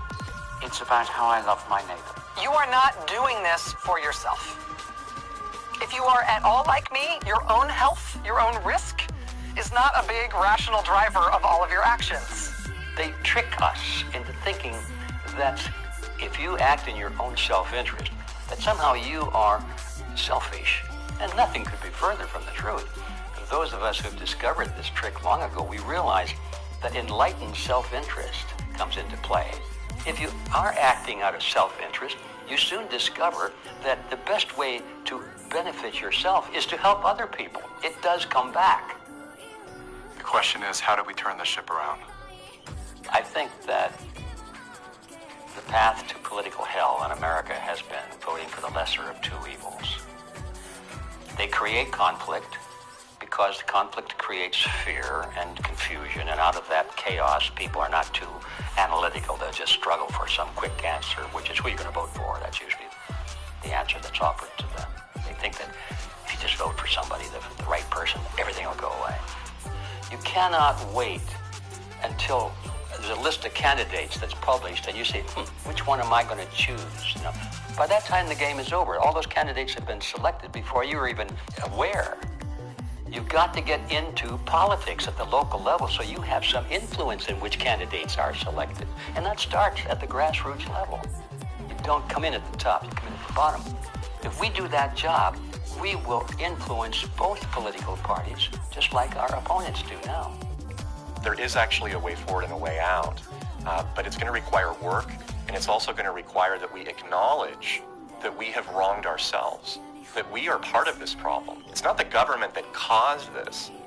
The government facilitated it. What caused it was our being asleep at the wheel. Without taking accountability, we cannot move forward. The masses of humanity have been slapped awake in a very short period of time. to where now it has created a domino effect of awareness all across the planet. People cannot go back into the matrix now. They can't. A lot of people are trying to, and they can't. We have the right as citizens in this country to abolish government and create a new one. And that is the authority that has been given to us. It is written in our documents, the Declaration of Independence, the Constitution of the United States, the Declaration of Human Rights. We have indelible rights, and the basis of those rights are our freedoms. And if we don't have that, we don't have life. And so we have to awaken, we have to arise, we have to fight. The natural rights of every individual is life, liberty, and property. And establishing a country on a premise that had never been established before, that the individual is sovereign because their rights are endowed to them by a sovereign God. This which has happened can only be described as divine, which is why we're the nation. Our ideology, our way of life is always under this relentless attack that we have defeated over and over again. And we will defeat it this time. We're all fighting with each other, and the way that we combat that is doing the opposite of what these war overlords want us to do, which is fight with each other. We should be learning how to forgive and inviting other people to the table even if we disagree with them, and extending grace to one another even if we know that they've done something that we totally disagree with, because that's how we ultimately are going to heal as a nation, is understanding that we all come from different walks of life and we all live here together, and let's start talking. The only real problem that's existed in the world is division. It's that people are not getting in rooms, willing to speak with one another, see each other's hearts, and get to know, hey, what do you believe? What do I believe? And is there a way we can actually work together to solve these problems? And I'm willing to bet that most of the Gen Zers would say yes. That's what we do right now, and that's why I'm glad we're at the age that we are, because we can be leaders of that conversation. Introducing Tim's Barbecue Crispy Chicken Loaded Bowls and Wraps. Freshly prepared with ingredients like crispy seasoned chicken that's tossed in a smoky barbecue glaze and topped with a creamy barbecue sauce. Can I take another bite? Try them for a limited time, only at Tim's. When I started to realize, like, wow, freedom's a polarizing concept for some reason. Thought this was America. Is this America? It is? Okay. World's different than I thought. So my fear was, I could lose everything. I could lose my audience. I could lose my business. But I knew, especially having a son come into the world, I am imprinting something on his beautiful, innocent, fragile psyche and heart. I'm imprinting the man that I am, or I'm imprinting a hollow shell of the man that I refuse to be. And I knew in that moment, I'm willing to risk losing everything to do that. I would rather pick up cans on the side of the highway to feed my family than to live out of alignment with my truth and betray my son. Just say no. Rise up in a non-violent way. They can't imprison everyone. They can't fire everyone. But they can fire individuals that are separated and don't work together and give in to the fear. And don't sacrifice your future for a few conveniences now in the present. You should sacrifice maybe the present conveniences so that you can have a future. The media has done a good job at stripping from us our ability to think on our own and for ourselves. If we can get back to that, I think that we can build a stronger America. In my opinion, the first step you have to take is you have to get out from under the control mechanisms. And that means blow up your TV, don't listen to the fear porn, and set yourself free of debt, which is what controls you and controls everything around you. It is the weapon that is used. The most important thing is always that the dissonant voices continue to speak out, and, also extremely important, that they don't start to form a mass or a crowd themselves. Because that happens very easily as well. Happens very easily. Once a large-scale mass formation starts, the people who do not go along with them feel threatened, and they can start to form a mass themselves. So it's extremely important not to form a mass ourselves. That means to form a group, a coherent group, and that what unifies this group should in the first place be the fact that everybody who belongs to the group can have his own opinion and can speak in his own way. What matters most to you?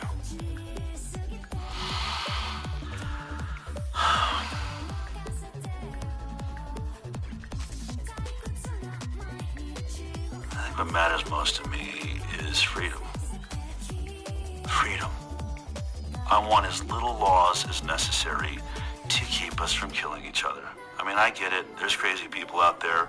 We have to find a balance. In the end, I want my children to live in a world where they're free, to dream, to take risks, to fail, to succeed. Hardship strengthens us. We wouldn't have had the American Revolution and the beta model for the American Constitution, the beta model of a republic in the modern world, unless the tyranny of King George had been unbearable. All the good things in life usually are a result of some kind of a rebound against something that's very not good at all, very painful. I mean, I think about if someone had jumped in there and taken away my failures. I can't do what I'm doing now if someone had kept me from really hurting, really learning lessons that were hard to learn so that I would never make that mistake again. In a philosophical sense, we should be thankful for this movement that's happening, in spite of the fact that it's tragedy and it's hurting people and all that. But without it, we might just go right along in that pot and be boiled in time. But now the frog is jumping out, and we have a chance coming up here now to create a new vision, and it's going to be great. It's a bit cynical, but it is in the end good news that mass formation and totalitarianism always destroys itself in a relatively short time span. And the most important thing, of course, is that you have to make sure that the system does not destroy you before it destroys itself. Throughout history, it was always the very small minority. History has always been written by the 1% of the population. 15% of the population create history. And they follow the leadership, the thought leadership of 1%. But that 15% altogether is what changes history. And so all you have to do is reach 15% of the population. I think today, after all this time, we have more than 15%. We just have to get them together so they realize that they're not alone. And that's our task right now. I don't think our societies have taken a moment to look up and actually see and appreciate how much progress has been made in the past century. On so many different levels, we have made incredible progress. Like, what we've got here is actually great. It's imperfect, and we should still be making tweaks carefully to try to make it better. And I think that's where so much of that self-hatred or hatred of the nation or hatred of the other or whatever comes from. This lack of perspective and gratitude and inability to take a moment, chill out on the activism, and go, wait, actually, okay, we've achieved a very unique and special point in history, and let's be careful with that. On that note, as a man who's traveled the world, yeah, have you experienced any nation that has course-corrected beyond their sins more than the U.S. has? No. It's sad to see Americans who live in a free country, born as Americans, and do not recognize their privileges. You are born American, a free country. You never suffered a starvation. And you need to go to other countries to find out why all the immigrants, millions of them, want to come here. What is happening in our backyard today, I experienced as an 11-year-old. I remember vividly all the promises that a guy named Castro gave and how 99% of the people swallowed the pill. He was gonna save Cuba. I remember how he promised to the farmers, to the Guajiros, that you're gonna own the land. I remember all the promises day about free education and free health care and free land. Oh my God, no freedom. The defectors here that are speaking out against the Communist Party in China are risking their lives, and our government is not interested in listening to them or helping them in any way.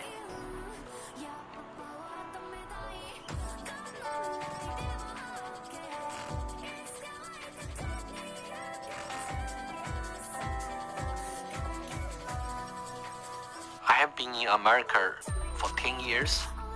I saw a lot of Americans with a wonderful heart.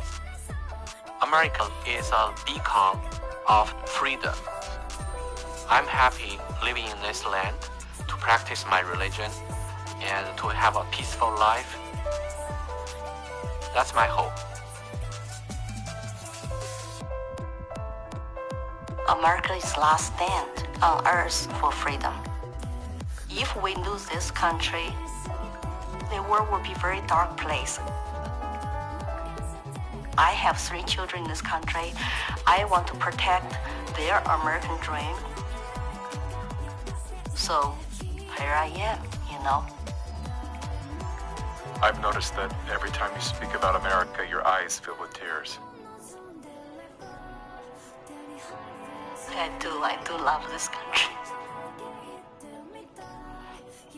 No place to go. And I just hope people can hear my stories. For past 5 years, I've been telling the same thing. I have no political agenda here. I just want to live American dream and my children live American dream. Sorry about that.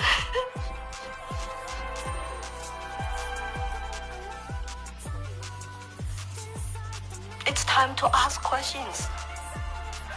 It's time to wake up.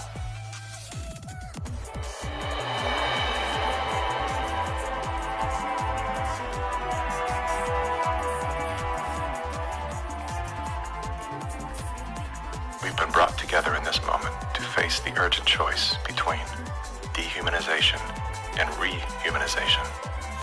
Dehumanization requires us to do nothing. Nothing other than to allow that process to continue to the point of no return. Rehumanization, on the other hand, requires action. One action. To remember. To remember what we knew as children, when everything was possible, before our attention was captured, before the conditioning set in, before our nature was denied. There's nothing new we have to learn. All we have to do is to remember. And then take the hand of that memory and go out and stand on ground. Not concrete, not asphalt. Stand on ground and see if you can feel the heartbeat of a universe that conspired to give you life, so that you once again can feel the joy of being completely human.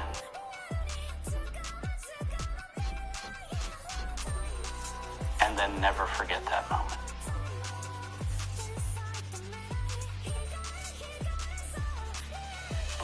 This is the moment for us to activate our innate ability to create solutions. That can only happen through the awareness of symbiosis, defined as a mutually beneficial relationship between different groups. All of life depends on relationships. Every living thing is in communication, from the stars to the planets, the earth, the plants, the elements, the insects, the animals, the humans, and every cell within us. Real change out there begins with real change inside. As Americans today, we are truly a privileged people in a privileged land.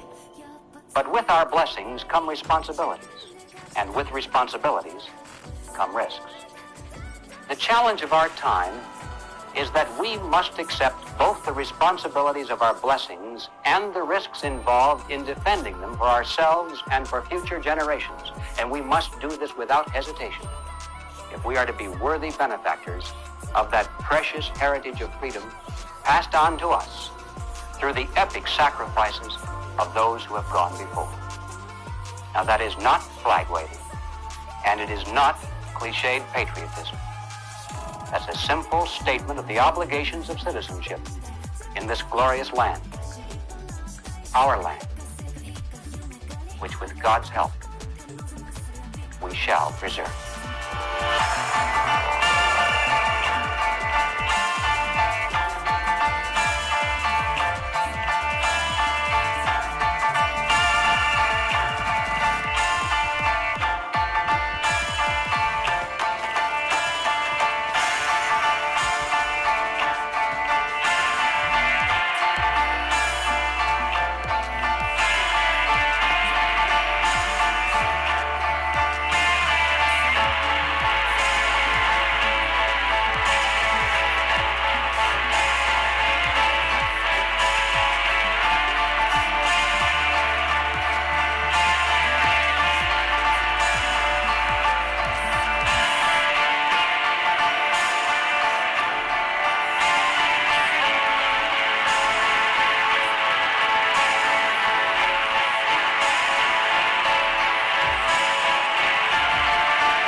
alive.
「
엿보통은 대가이 신을 같이 돌고 돌아 소리를 듣던 시대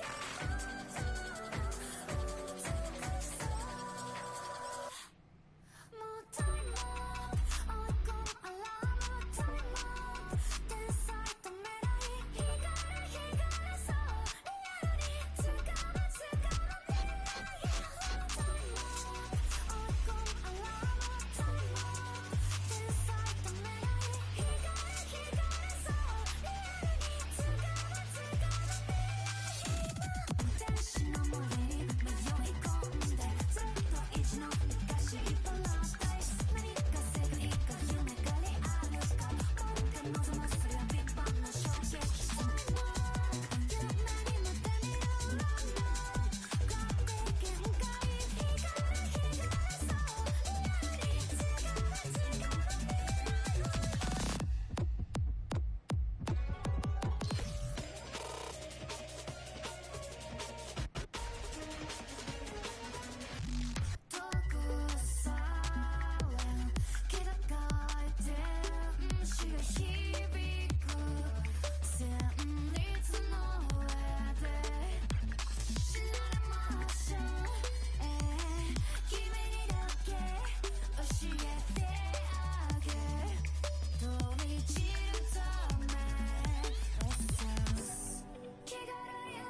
「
ずに一度だけ言ってみたいやっぱ残念でかい自分で勝ち取ることがそれが見たかったとして本当の美しさ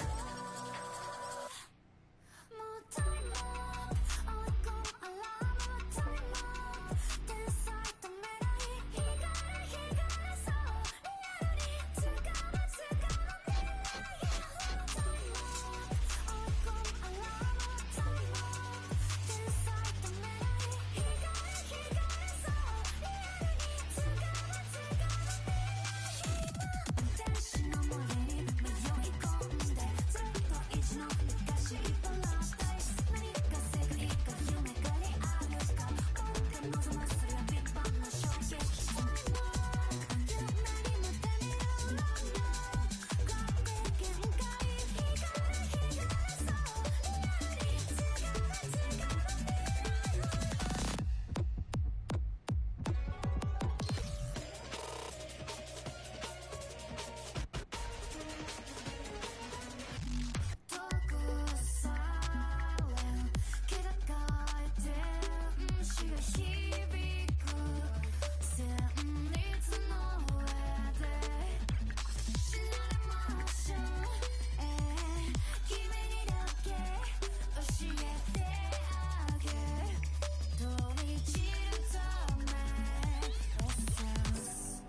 ハイフェイスに一度だけ言ってみたいやっぱ強いってでかい自分で勝ち取ることがそれが見たったとして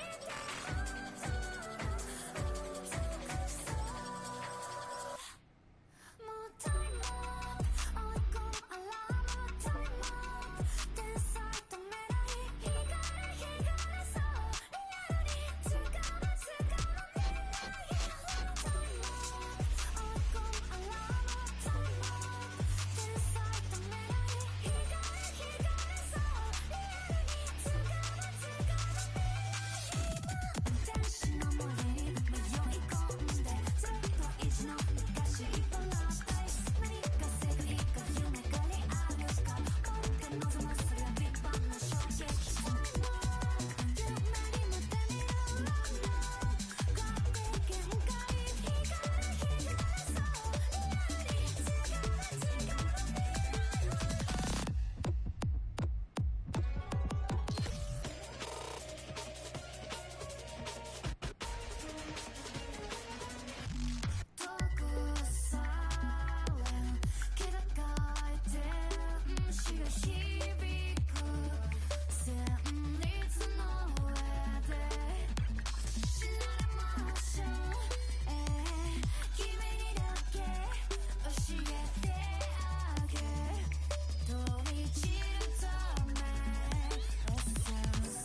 してどんな宣告も弱さのプラグインやっぱパワー貯めたいどんな未来でも OK いつかは行くたに行く強さのかけらもうタイム追い込むアラームタイム天才止めない光そうリアルに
When I see, the questions with Elon Musk is, hey, he announces CEO, the new CEO that's coming, the ex-NBC Universal lady who comes in and, World Economic Forum, everybody's losing their minds. I asked a question.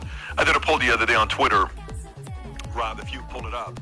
I said, good hire, bad hire, let's wait and see. Good hire was 6%. Wow. Bad hire was like 20-something%. Let's wait and see was like 60-something%, right, on what people want to see. But when that was made, the same day or the next day after he made the hire, you saw the article comes out about Musk. You saw what Soros article comes out, and you see what Musk out of nowhere, if you want to pull up what Musk tweets at Soros the next day, calling him, Soros is Magneto. And then I didn't see that. Oh, you didn't see this. He says Soros is Magneto. I may have been traveling when this happened. Yeah, so. I'm sure. So he says, Soros is Magneto, if you want to show this tweet. Soros reminds me of Magneto, right? And this thing just takes off 42 million views on this tweet. So everybody's responding. I can't believe you said this. He's trying to do this. The reality is Magneto was also a guy that dealt with the Holocaust, and the story is a survivor of it, and that's kind of what he's going through. So it's really a cause behind it. Anyways, so my concern becomes when somebody that's been, here's what I'm for this, I'm for that, I'm for this, we got to get off of advertisers, we got to be doing all subscription. All of a sudden, you bring in an advertising agency, a veteran in the marketplace to go and get advertisers, and she's a BlackRock, edifying Larry Fink, edifying fake news is not real. Yeah. Did something happen? Did they find, or that's the part that kind of throws me off sometimes. Well, I think some of these, I see Elon Musk as a person who has like a very specific persona he wants to project to the public, and then there's business Musk, right? And I don't think they're necessarily always the same person. So, for example, Elon Musk, a lot of people maybe forget, he's a big military contractor. And also, the Space Force, that's also an intelligence agency, so he's technically a military and intelligence contractor. In order to keep your contracting business with those things, there's certain rules you have to play by, and certain things, I would assume, you can and can't say, or you'll lose those lucrative contracts. And if you look at someone like Elon Musk and his business history, a lot of his companies would not have been successful, would not have been successful without significant subsidies from the government. So, I feel like in order to get those deals, there's certain rules you have to abide by to an extent, at least when it comes to your business decisions and certain things, right? So maybe he wants to project, this persona of like, I'm one of the bros, I'm one of the guys, I believe in free speech and all of this. And certainly when he bought Twitter, that's what he said, but then it became, free speech, but not freedom of reach. And now it's sort of changing again with the appointment of this new CEO. And again, I don't really have any high hopes, and I didn't necessarily when Musk bought Twitter, just because I tend to be kind of skeptical, and I guess you could probably say cynical about these types of people. And, I personally, just from my own, experience with Epstein research, I have found Musk not to be very upfront about some of those connections there. So, for example, he'll be like, a lot of people like to bring up the picture of him and Ghislaine Maxwell from 2014. He'll say he was photobombed and all of this.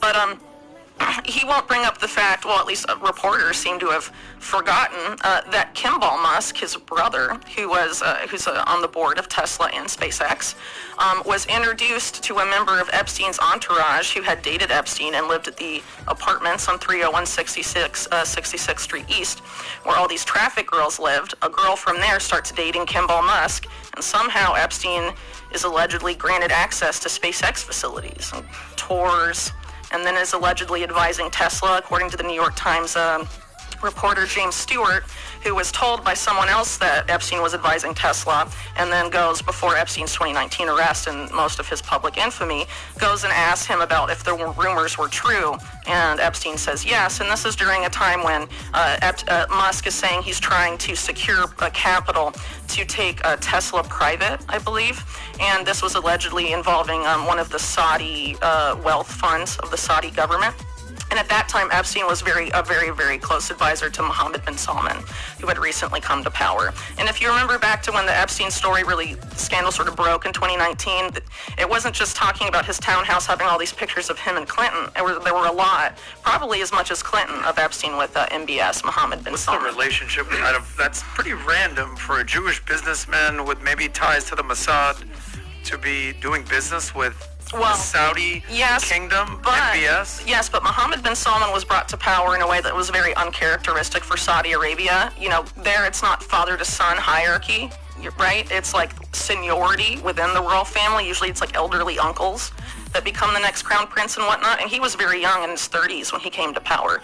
And he hammered out things like the Abraham Accords with people like Jared Kushner. He was texting Jared Kushner all the time, who, of course, has a very close relationship with the Netanyahu family, for example. So, again, that seems rather uncharacteristic as well. And it's very possible that, you know, given the geopolitical plays in the Middle East and North Africa, a lot of that often has to do with, you know, people that are either for or against Israel. You know, what government's going to, shifting the balance of power there, normalizing relationships with Israel. And so the Abraham Accords obviously were a huge step towards normalizing the relationship with Israel in the region. And they may have seen, you know, oh, there's this upstart prince that's really ambitious, and if we can get him in, then maybe he'll help us push that normalization just a bit further. So, you know, there's a lot of question marks there, but it seems to me that that may have been something to do with it. And I also think this might be the thread to pull on to find out the real reason Epstein was arrested in 2019, because if you think about who MBS took out, Mohammed bin Nayef, that guy was very, very close to John Brennan, who was the CIA director. And John Brennan was very unhappy with MBS's rise to power. And if you have Epstein close to MBS, John Brennan, who's also a big guy behind Russiagate and all of this stuff, and around MBS you have Kushner, right? You have Epstein. It seems like there's two intelligence-linked factions sort of duking it out. And if Epstein was on one side and the other side sort of wanted to send a message to that side, you know. This is the article I think you're talking about. Jeffrey Epstein claimed he was helping Elon Musk find a new chairman for Tesla. This is part of it. Yeah, this is one of the stories. But again, to me, there's two different stories. The one is, I did business with this guy. And Kimball, right now, I think he's got a vertical farming company. No, yeah. Doing a whole different thing. This is before. This is before that, yeah. So two different things. So one, for example, I'll give you a crazy story. So I first come to Florida, okay? I'm doing a project, and it's called Mafia States of America. We're having it with all these ex-mob gangsters and people that are in that world. I go to this restaurant, Casa D'Angelo. First day I go there, the person I'm having dinner with is Michael Francis. Michael Francis was one of the top earners in the capo. He was a capo in the Colombo family. And he comes in, and this Casa D'Angelo place is ran by Italians. So they know who he is. Buonasera, you know, they're talking to him, and we grab a seat. The next day, I go there with Chaz Palminteri, the actor from Bronx Tale, and he's done a bunch of mob movies, and he looks like, so he's got a incredible one-man show. So he comes with me next time. So, buonasera. Okay, great. Listen, the third time I go eat at this Italian restaurant, I bring Sammy the Bull Gravano, okay? And they see Sammy, they lose their minds. Like, holy shit, Sammy the Bull Gravano, the former underboss of the Gambino family, is here. We're sitting at the same table. By the fourth time, they thought I was an Italian gangster, okay? And I said, no, I'm from the Middle East. I'm just interviewing these guys because I have a relationship and I'm interested in that world, so we're doing a documentary, a show on this. So the challenge becomes, sometimes when you're seen, people love to jump to conclusion and say, well, this is what's going on. The part I want to isolate is the following, with Musk. I think what Musk is doing, you know, 100% there's the argument of what he's taking from public, government funding, SpaceX, all this other stuff, even Tesla. He has to answer to that, and that's part of, capitalism, where you're getting money, all this stuff. That's a different story. The part that I want to isolate is him being linked to what Epstein did with the girls. There is nothing there with Musk. No, not that I've seen with the girls, but there are significant business ties, and what I just mentioned is part of that. Another part I cover in my book, it's related to these brothers that worked for Epstein and his brother Mark Epstein at Osa Properties, which has been tied to the sex trafficking operation, those apartments I mentioned earlier, owned by Osa Properties. So one of these two brothers, Jonathan Barrett, that worked directly for Epstein and then worked for Mark Epstein at Osa Properties, works for this company called Luminous. And Luminous is an affiliate or related to LS Power. LS Power is a major supplier to Epstein. And a lot of these directors for Luminous, for example, are the same people that were directors for the special investment vehicle that Epstein had with Bear Stearns called Liquid Funding, and also in investment vehicles and companies tied to Glencore, which is Mark Rich, who's a well-known affiliate of well, pretty much openly referred to as a Mossad asset and stuff like that. He was a commodities trader, a fugitive from the U.S. for a long time because of helping Israel avoid the oil embargo of Arab nations. But for example, he was pardoned by Clinton really controversially. Allegedly, this was due to a lot of pressure put on Clinton by Ehud Barak at the time, and things like that. So anyway, you have sort of those shared connections and the Kimball Musk thing. And then you have a woman named Nicole Junkerman that I wrote a lot about in the book who has invested in recent years very extensively in SpaceX. And Nicole Junkerman, maybe I should backtrack a little bit before getting to Nicole. So basically, what I note in my book is that there's the sex trafficking operation of Epstein everyone knows about, but there seems to have been another parallel operation that he used for influence ops, I guess you could say, involving women, but they were of age. They were women that were well educated in some cases, and probably most of the cases, but at least a few cases we know about, Epstein financed their graduate education and helped connect them. They ended up marrying or dating powerful people sort of in his circle. So allegedly Trump is one of these guys, right? So his girlfriend before Melania, Selena Middlefart, Epstein was taking her with him. Yeah. Horrible. I know. Horrible name. Well, she's Norwegian. Spell that. She's Norwegian, so maybe in Norway. It's like a P-F-A-R-T. No, it's far. It's spelled far. It's Middlefart. Yeah, she's a Norwegian heiress, very attractive despite the last name, I guess. Yeah, so that probably helped. The last names don't translate. My last name didn't translate to English. So in English they say wasn't, but it's pronounced properly wasn't. Way different. Yeah, but you know, she and a couple of these other women that Epstein was taking to the Clinton White House in the 90s ended up marrying very powerful people. And she dated Trump, and then allegedly Melania was introduced to Trump by Ghislaine and Jeffrey Epstein. Wow. They claimed that. Who claims that? I think it was either Ghislaine or Jeffrey Epstein at some point before their infamy. They're saying that's how Trump met Melania? There's that allegation that they were introduced to each other, you know, but the modeling industry thing with Epstein and Ghislaine, remember, this is before they were infamous, necessarily, at least publicly, and Trump likes models. I think we all know that, right? That's not breaking news. Yeah.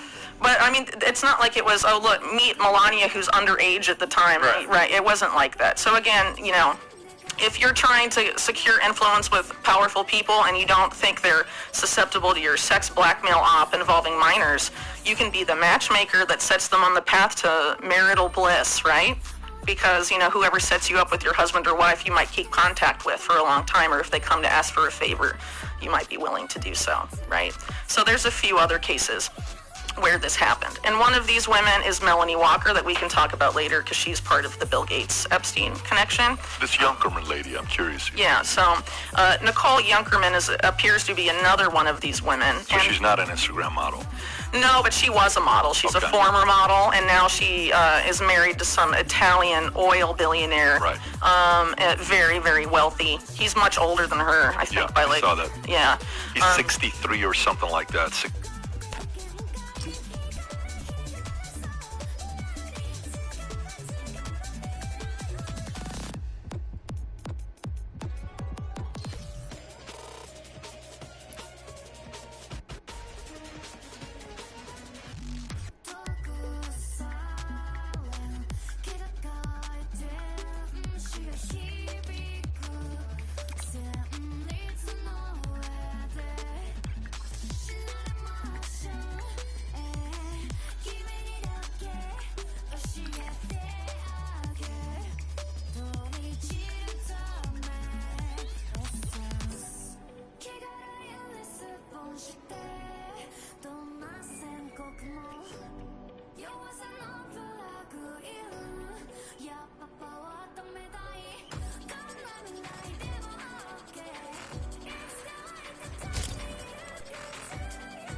You're down to the last 6. If you absolutely must survive. I think that guy's looting you. Shot in the right. Back right. Yeah. Get. I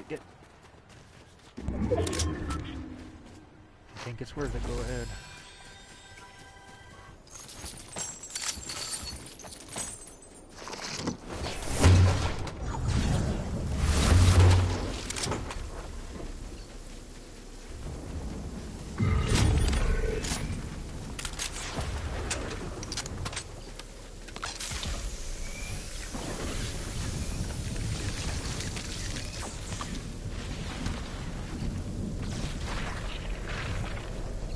Start healing. Nice.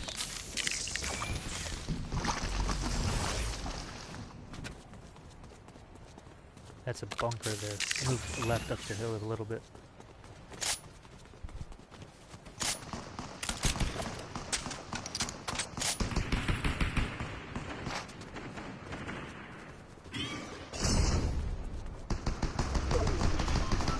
The top of the bunker. Yeah, directly. Yeah. Hide in there. You're not noticed yet.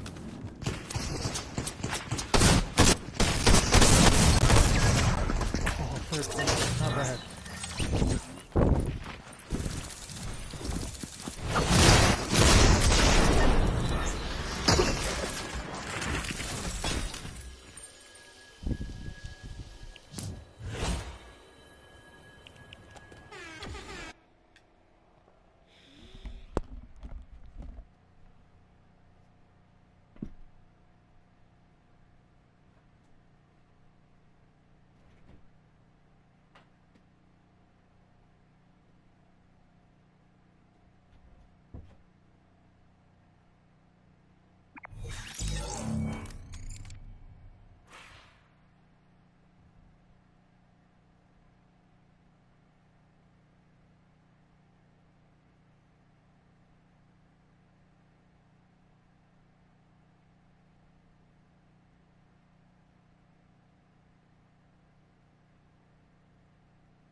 the #1 documentary in the country, with 1 million views in just over 1 week. Find out why the film has been called a must-watch, and the film every Canadian who's lost a loved one to addiction needs to see.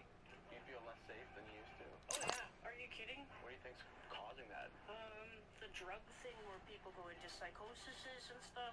Other citizens have rights as well. You have a right not to inhale secondhand crystal meth smoke. What we're doing now is almost capital punishment in our streets by neglect. We had like 6 patients die from overdose. The majority of those patients were getting safe supply. This is the first day, and I'm gonna buy some cocaine. I don't even know. I haven't even really looked at the menus.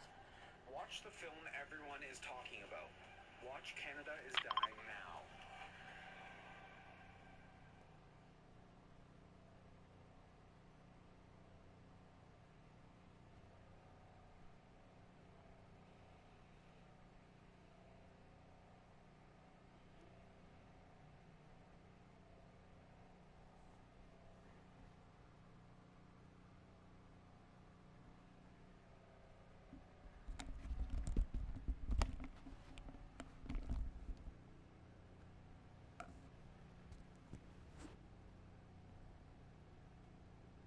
Something definitely does need to be done.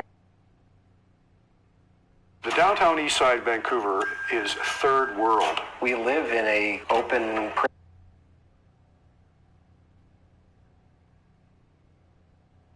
prison yard. Why should my kids have to live in that risk and that danger? Other citizens have rights as well. You have a right not to inhale secondhand crystal meth smoke. It's really a case of the inmates running the asylum. What is happening to Canada, a country once considered immune from the most appalling displays of homelessness and chaos, has become an epicenter for shocking, violent, and at times random attacks as drug use has burst into the open and a devastating battle with addiction has literally left tens of thousands of Canadians dead. But what is the solution? Do we simply need a so-called safe supply of toxic drugs? Should more provinces follow the lead of BC and decriminalize fentanyl, meth, and cocaine? Or is it time to put victims first, crack down on crime, and get addicts the help and treatment they so desperately need? I hate the word safe supply because you would probably think it was safe to take. And that's the problem, is that it's not safe. Most people who are using this have never tried drugs before this. Like, it's definitely creating a lot more addicts than there was before. What we're doing now is almost capital punishment in our streets by neglect. This is like the industrialization of addiction. It's as scary as it gets. My name is Aaron Gunn, and this is Politics Explained. Up to $35,000 in relief is available for people living in Canada. With the introduction of the relief loans for Canadians,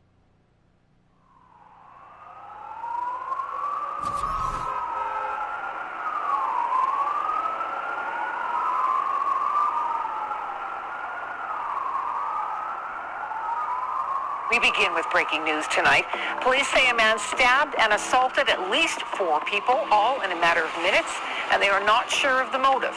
Video of the incident shows the woman pushed from the subway platform onto the tracks. 4 victims were treated by paramedics after a woman allegedly assaulted them with a bottle. Police say the victim was hit in the head with a large pole while walking to class. New details tonight about that stabbing attack that left 1 woman dead and another injured. Police now say this was a random act.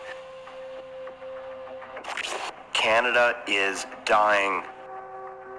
Our once safe city streets increasingly defined by chaos, robberies, assaults, homicides, reckless and random violence with no regard for age, gender, or, in some cases, apparent motivation of any kind. A deadly trend that since 2015 has seen violent crime in Canada increase 32%, a reality that has left many Canadians anxious and concerned. According to a recent poll, 64% of Canadians feel crime and violence have been getting worse, while in Vancouver, 40% of residents now report living in fear for their safety on a daily basis, and it's not hard to see why. a woman on a mobility scooter brazenly attacked, bus and SkyTrain passengers stabbed, and throat slit with a knife. And in March 2023, the shocking, random, and graphic murder of a father in front of his wife and young daughter in broad daylight outside of Starbucks on Granville Street. All part of a terrifying trend known as stranger attacks, which have increased 35% in Vancouver last year alone. But these shocking, violent, and random attacks are no longer exclusive to Vancouver. Toronto police say 16-year-old Gabrielle Magaloish was sitting on a bench at this Toronto subway station Saturday evening when a man approached him unprovoked. Magaloish was stabbed. He was rushed to hospital but died not long after. He didn't die from being sick or anything. He was stabbed in here and he bled out. A day after the moving memorial to Gabriel's life, I visited the scene of his murder to talk to Toronto residents still reeling from the attack. You know, it's very unsafe. I've been here, I live here for many years, and that is the worst year I see this Toronto. That is the worst year. And when you see something like that, you feel in shock because it's you never know when it's coming. The randomness of it as well is just really disturbing. I don't know, as a young woman especially, it's really scary. It's really upsetting because we're not that much older than him. But one is far more wary, on the lookout. Very sad, 16 years old, for God's sake. It goes without saying that everybody should. But the murder of his largest transit system has been rocked by shocking, violent attacks over the past year, from random shootings to a woman literally set on fire. I sat down with the former police chief of Toronto, Mark Saunders, to discuss how violence on the TTC and in Toronto more broadly has begun to spiral out of control. You were the chief of police. How does that make you feel to see what's kind of happened to your city? It seems like people are scared to run.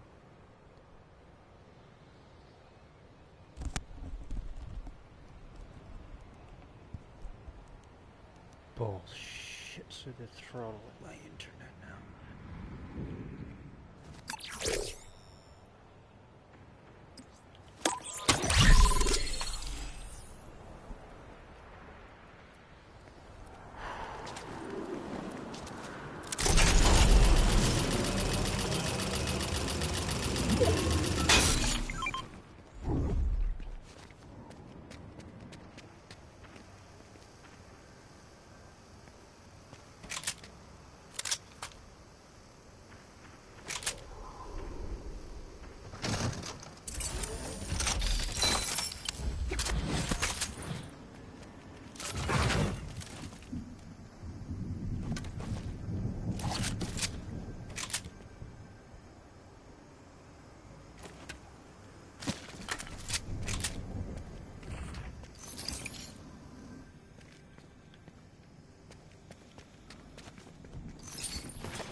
fucking shit, my shots weren't going through.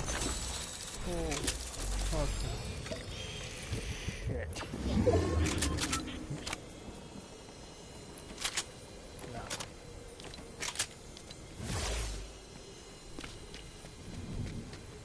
From that goddamn close, they should have been dead.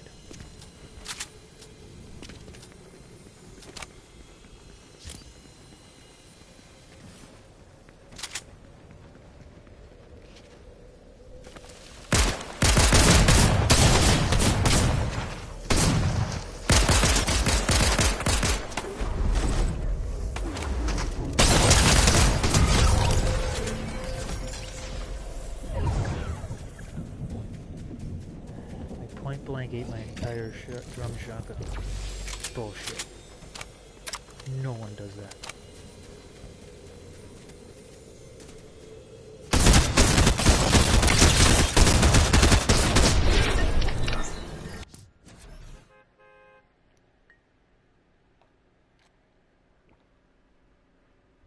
And then they didn't even heal at all. You see that? And then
Yet again, pathetic bullshit.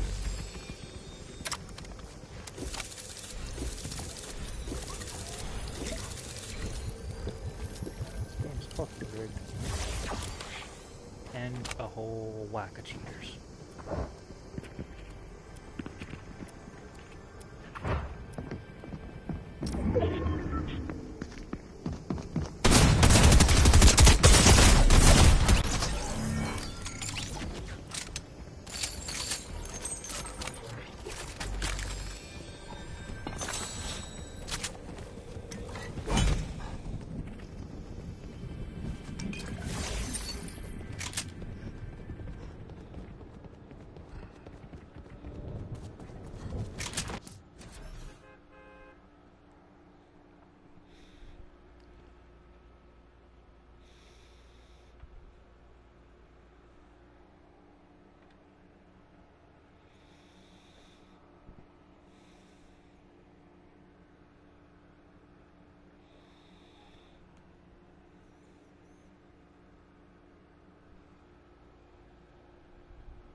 Shotgun? Really?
And then he gets hit and doesn't take any much damage. What the fuck?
shit!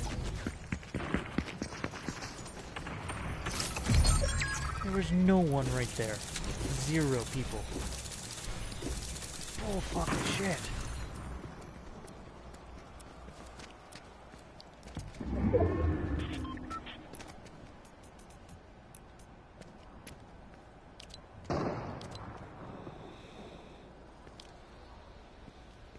Right.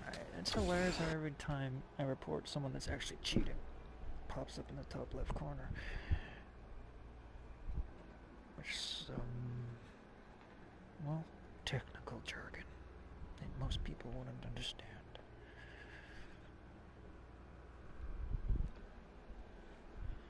Yeah.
Wow, that dude was pretty stupid. Why did he rush in like that?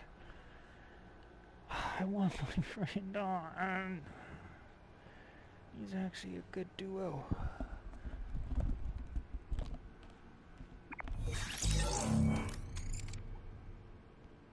Wife and young daughter in broad daylight outside of Starbucks on Granville Street.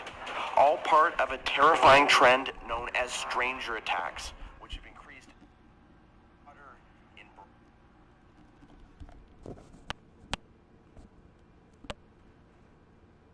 broad daylight outside of Starbucks on Granville Street. All part of a terrifying trend known as stranger attacks, which have increased 35% in Vancouver last year alone. But these shocking, violent, and random attacks are no longer exclusive to Vancouver. Toronto police say 16-year-old Gabrielle Magaloish was sitting on a bench at this Toronto subway station Saturday evening when a man approached him unprovoked. Magaloish was stabbed. He was rushed to hospital but died not long after. He didn't die from like being sick or anything. He was like stabbed in here and he bled out. A day after the moving memorial to Gabriel's life, I visited the scene of his murder to talk to Toronto residents still reeling from the attack. You know, it's very unsafe. I've been here, I live here for many years, and that is the worst year I see this Toronto. That is the worst year. And when you see something like that, you feel in shock because it's you never know what is coming. The randomness of it as well is just really disturbing. I don't know, as a young woman especially, it's like really scary. It's really upsetting because we're not that much older than him. One is far more wary, on the lookout. Very sad, 16 years old, for God's sake. No child should die like that. No adult should die like that. This is sheer sloppiness from the government. Yeah, it goes without saying that everybody should feel safe and not have to, get on the subway platform with fear of getting stabbed. Like, I feel like that's the bare minimum. But the murder of Gabrielle Magaloish was hardly an isolated incident on the TTC. Canada's largest transit system has been rocked by shocking, violent attacks over the past year, from random shootings to a woman literally set on fire. I sat down with the former police chief of Toronto, Mark Saunders, to discuss how violence on the TTC and in Toronto more broadly has begun to spiral out of control. You were the chief of police. How does that make you feel to see what's kind of happened to your city? Where it seems like people are scared to ride the transit system. Yeah, the transit system is the lifeblood for so many people. And the fact that they are scared, it's just not good. They were talking about a ridership that at one point in time was 1.2 million, and it's now 860 something. It is a concern. It's a starting point of other things, and whatever you do, don't normalize disorder, don't normalize crime, because if you do, then it moves exponentially. And we're watching how Toronto is moving that way. And each attack leaves not only a victim, but cascading trauma and pain that can level communities, bystanders, and families most of all. Woke up in the morning and I had a Facebook message from my son Doug's partner. She wanted me to call her. So I phoned her and she told me that there had been a random stabbing in Chilliwack the night before, and then she told me that he didn't make it. I got it through my head, and shortly after hung up the phone, and I had to say to my husband, probably the worst thing he's ever had to hear in his whole life, that his son had been murdered. I guess it started with an altercation with this other man, Steve, and he ended up murdered, and then a girl is on the ground with a stab wound, and my son steps up to help. Now, there's a couple kind of shocking revelations reading about this particular case, but the one that still I come back to over and over again was the fact that this is an individual with a long criminal history. When I learned that this person had over 50 convictions, some of them with a knife. In his past, he'd been labeled a sexual offender, some of them with younger girls. When you have that many convictions, I don't understand how our justice system can allow him to be out walking the streets. My son should never have been murdered. Instead of being behind bars for his over 50 criminal convictions, Kirkland Russell was free to roam our streets. And because of that, Doug Perceau was murdered. Even more shockingly, for the crime of stabbing Perceau 14 times with a knife and killing him while screaming out, "Why won't you effing die?" Russell received a sentence of only 8 years. Do you think 8 years in prison is justice for taking the life of your son? I'm pretty sure everybody knows my answer. Absolutely not. I mean, nothing will bring my son back, but 8 years certainly doesn't help account for it at all. It's almost a slap in the face. It is a slap in the face to my son, trying to help someone out, done absolutely nothing wrong. And then what shocked us further was that you actually get statutory release after 2/3 of your sentence. So we were shocked once again. So he was let out in November on parole and sent to a halfway house. But when someone's had this many convictions and they keep progressively getting more violent, more dangerous, when he's out on our streets, someone else is going to get hurt or murdered. This disturbing trend of a repeat violent offender being released to our streets is unfortunately not an isolated incident. In fact, Jordan O'Brien Tubin, the man accused of killing 16-year-old Gabriel Magalhaes, had already racked up dozens of criminal convictions himself, including for stabbing someone else just 1 year earlier, and was on probation at the time of the attack. Instead of being behind bars, he too was set free, and because of that, Gabriel is dead. But just how common is it for our justice system to release dangerous repeat offenders like Kirkland Russell and Jordan O'Brien Tubin? And has Canada's justice system become little more than a revolving door? To find out, I traveled to Ottawa to meet with Larry Brock, a former Crown attorney from Brantford, Ontario, who now represents his riding as its Member of Parliament. I was just seeing more and more familiar faces in the criminal justice system being largely responsible for the most significant proportion of serious criminal violence in our community. A lot of stabbings, a lot of shootings, and frustrating aspect was they were continually being released. These so-called prolific offenders who are consistently arrested and then released are responsible for a majority of the crime across the country. The problem has gotten so bad in British Columbia that the mayors of the 13 largest municipalities wrote to then Attorney General, now Premier David Eby, literally begging the government to do something. They shared data that showed just 207 of the most prolific offenders in the province were responsible for more than 11,000 negative interactions with police in the last year alone. A catalyst for surging crime and violence that has not been limited to large metropolitan cities like Vancouver, but has also affected much smaller municipalities, including Victoria, Kelowna, and the once peaceful Vancouver Island city of Nanaimo. Recent numbers show severe crime up 44% here in Nanaimo. I don't feel safe. It's the first time I carry a knife now. I will pull this and it's an alarm for me to feel safe. I don't feel safe in my neighborhood. This is Kevin Shaw, an outspoken and longtime Nanaimo resident who's fed up with the skyrocketing crime and violence plaguing his hometown. It's gone from where we just had people freaking out, yelling and screaming, to needles, to knives being used, to machetes. A man who had been stabbed staggered into the mall. Bystanders rushed to help, trying to stop the bleeding, and did not survive. To axes being used just a few weeks ago, and now several shootings in just the last month. Residents rallied in Nanaimo Thursday following a brazen shooting over the weekend. It just exploded.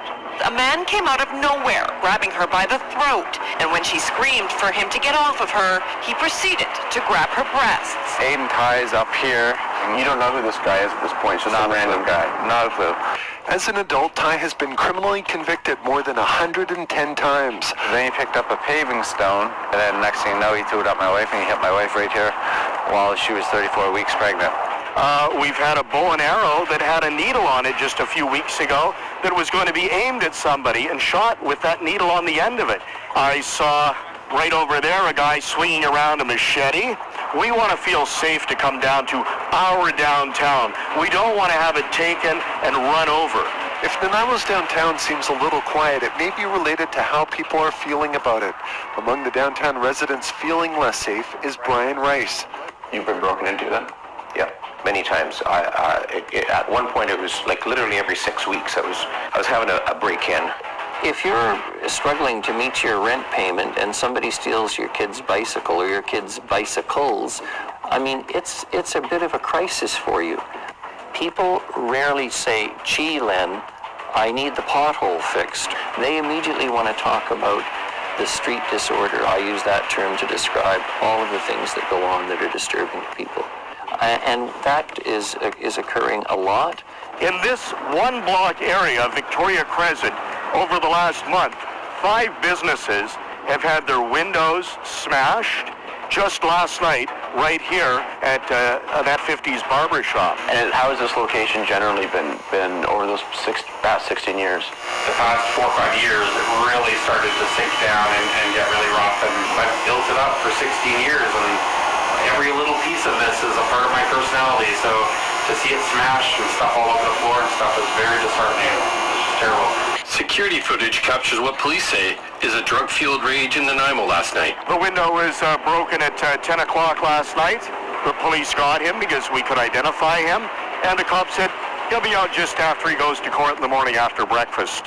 You can talk to the RCMP, an officer right now, if he walked by. They could name off the top of their head who that small group of people are that are causing these problems. This small group of repeat offenders have frustrated police not only in Nanaimo, but across the country, who increasingly feel handcuffed by a system that simply isn't allowing them to do their jobs. There's a lot of frustration on the part of the police officers for the amount of time it goes into getting a charge before the courts, and they find that individual has been released and he commits another crime. They may be arrested at 8 o'clock in the morning, and they're telling police officers who arrest them, they're laughing at them, saying, I'm going to be released before you even finish your shift. And it's true. Which means if this is your 50th or 60th or 100th conviction for shoplifting, B&E, theft of auto, the chances of you actually going to jail for any significant time is almost nothing, zero. I had a conversation with a cop one night, and he said, you know, there's nobody more aware of this problem than the police. You know, he said, many of us got into the police force to fight crime, to protect our communities, and he says, we spend our time babysitting criminals. We'll have an individual who does shoplifting, and they'll have 50 to 60 convictions just on shoplifting. This is what the people you see downtown who are breaking into cars and doing residential or commercial B&Es and theft from vehicles, this kind of stuff. Do people, do you think, kind of these repeat criminals think they can game the system? They have. They've been gaming the system since I've been a Crown Attorney. They've been certainly gaming it under Justin Trudeau's watch in 2015 and continue to do so. With Canadians living in fear and municipalities begging for help, how has the federal government responded? Has Justin Trudeau passed legislation to keep repeat violent offenders behind bars? Or by introducing Bill C-5 in 2021, has he elected to go in a decidedly different direction? There was 14 significant criminal offenses.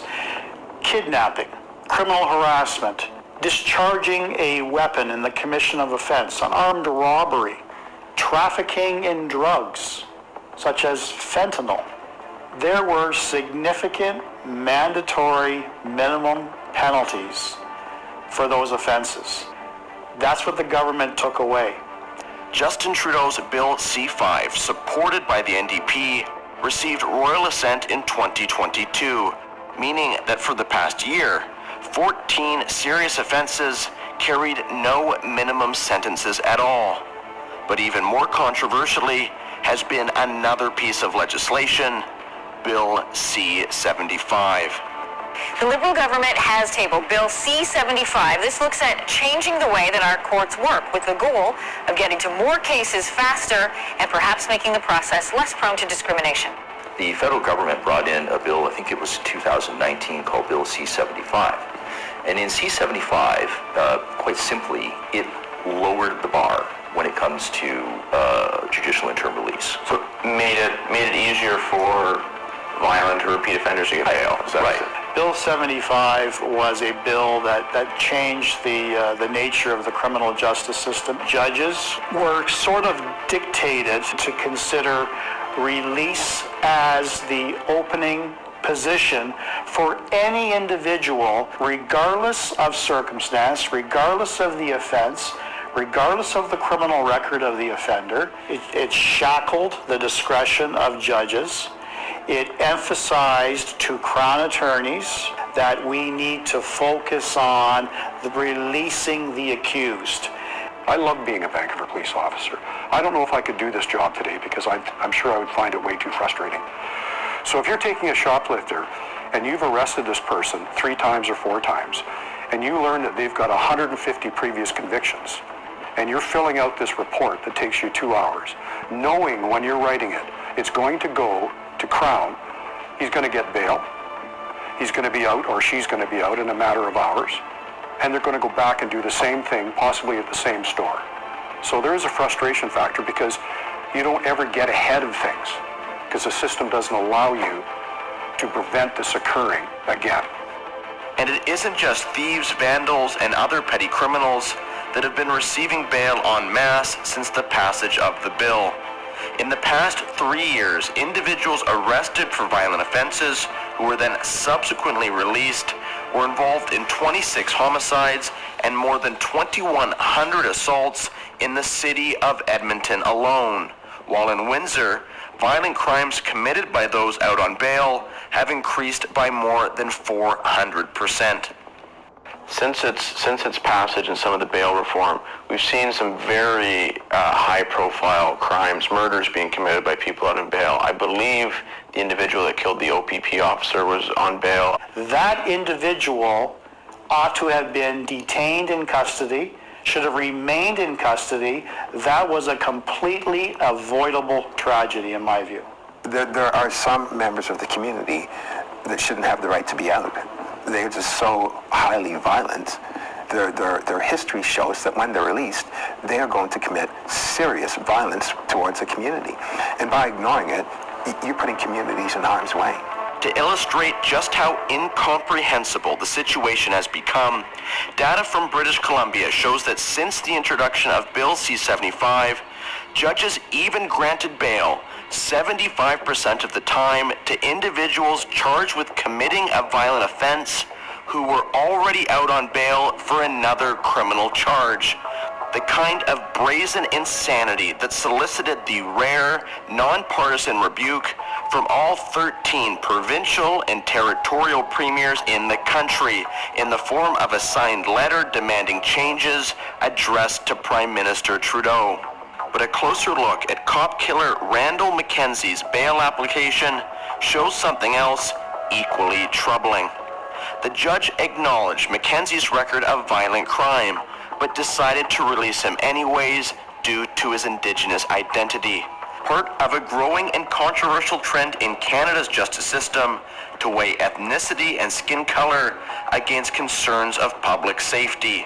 In Vancouver, police are now forced to take into account a suspect's ethnicity when deciding whether or not to handcuff them. While across BC, the NDP government explicitly directs prosecutors to weigh against pursuing criminal charges just because an offender happens to be Indigenous, an approach retired VPD officer Curtis Robinson strongly disagrees with. If you commit a crime, the color of your skin shouldn't matter. You just broke into the house and beat this guy half to death with a pipe. Everybody should be subject to the same rules. The color of your skin should not be a factor. Another thing that's propped up a lot is the idea that there are two different standards in the criminal justice system for people with different ethnic backgrounds. Do you think that's a slippery slope to go down as a country? Well, my view has always been that the law in Canada should apply the same to everyone, irrespective of color, ethnicity, sex, whatever. There shouldn't be two sets of laws. To me, it's bad policy. You can't have different rules for different people in the same country. As you said, the case in Saskatchewan probably should never have happened. I mean, it's hard. On the facts that we know, it's hard to understand why the person was out. In 2022, repeat violent offender Miles Sanderson, who had already been charged 125 times, including twice for attempted murder, was released, in part due to his Indigenous identity. He returned back to his small community of James Smith Cree Nation, where he would shortly thereafter violently murder 11 innocent people in a stabbing rampage, the majority of whom were Indigenous. An example of how releasing violent criminals just because of their ethnic background can boomerang back to hurt those very same Canadians the most. The criminal justice system has abandoned the idea that crime has to be punished. So that's why I think we get these strange results, because we're, as a society, we seem unable or willing to punish people who do evil things. And when a justice system can no longer prevent criminals from committing crimes or provide victims with the restitution they deserve, individuals often feel forced to take matters into their own hands. Clint Smith, a small business owner from Nanaimo, has had to deal with a crippling amount of property crime at the location of his business. One day, Clint received word from a friend that his recently stolen property had been spotted at a nearby tent encampment, with police either unwilling or unable to retrieve his property on his behalf. He headed down the embankment himself, along with a small group of friends. As I went down there, I point blank said I wanted no violence, no aggression, and I wound up shot in the hospital.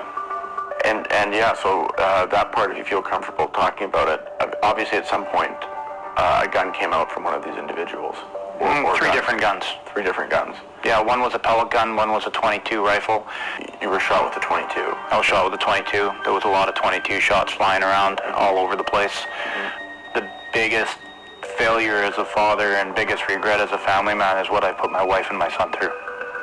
Clint spent 5 days in a medically induced coma, undergoing 3 surgeries which saved his life.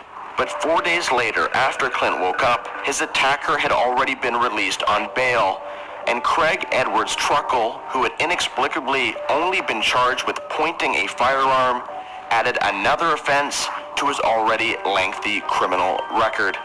I don't think I can emphasize how crucially critical this has affected my family. My wife has been traumatized, my son has been traumatized. It's ruptured the community around me. I feel like I'm like an epicenter of fractures through our community. This shocking story and others have galvanized the community, banding together to form safety groups like the Nanaimo Area Public Safety Association. I met with a member of that group who watches over Nob Hill Park in downtown Nanaimo. Has this park had any problems itself? This park has had huge problems. Not when I was growing up. It was a safe place. Everyone, this was filled with kids and you just came home at dinner time kind of thing. Nowadays, your car gets broken into, petty crimes constantly. You can find people in your backyard sometimes shooting up. There's shady people, staying overnight here, tenting. The park can get filled with needles. You would not be able to leave your child or let your child go to the park. But it's not just parks where homelessness, open drug use, and anarchy have taken over. It's in much of the downtown. In Nanaimo, a city of just 100,000, there are an estimated 700 people suffering from drug addiction, currently living homeless on the streets. To get a sense of the scale of the issue in the city, I joined Nanaimo community safety officers as they conducted wellness checks downtown on those at risk to OD. It became immediately apparent that this small coastal city had a very serious problem.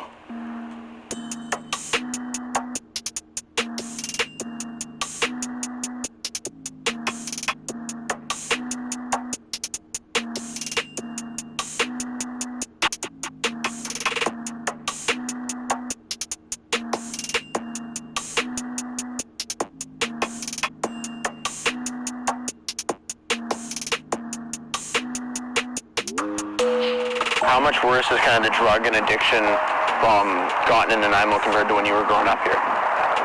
Yeah, I can't even quantify how bad it's gotten.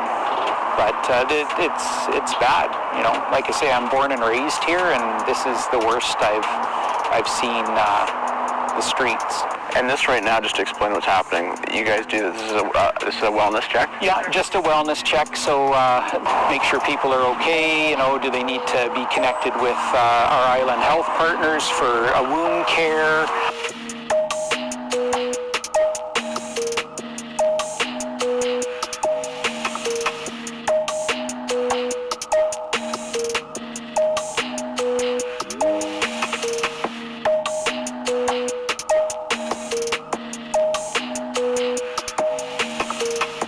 Hey, you guys okay? You guys good? Okay, just checking. Nanaimo has eclipsed its highest annual total of overdose deaths in just 10 months. It's a terrifying trend taking place across the country, and it's killing an average of 17 Canadians a day. The powerful opioid fentanyl is the main driver. It's been found in the systems of 85% of people who overdosed this year. Drug addiction in Canada is out of control. Crack, crystal meth, fentanyl. These dangerous drugs have ravaged Canadian communities, killing more than 6,000 Canadians just last year, including more than 2,000 from British Columbia alone. An increase of more than 1,000% in just 15 years. But just how addictive are these drugs, and what makes them so addicting? To answer that question, I met with Dr. Nathaniel Day, an addictions medicine specialist and former member of Alberta's Opioid Emergency Response Commission.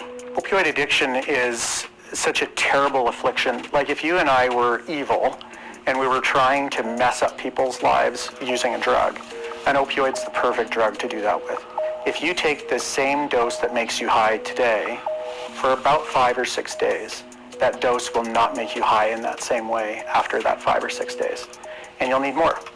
As soon as you stop, you get desperately sick. You know, that withdrawal nightmare really is reinforcing for people, where their brain's screaming at them saying, you can fix this right now. All you have to do is score. The prevalence of drugs like fentanyl in the streets of Nanaimo have made overdoses a common occurrence, with a record 74 people dying in the city from overdose just last year. Part of a much larger battle with addiction I witnessed firsthand again that evening when I accompanied a community safety officer on his nightly patrol. After only an hour, we came across one such individual in serious medical distress.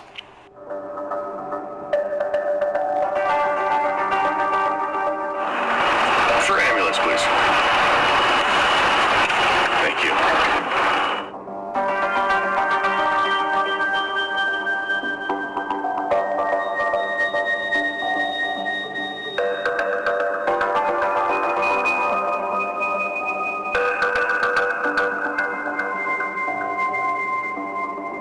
The community safety officer I was with introduced me to a homeless woman the following morning.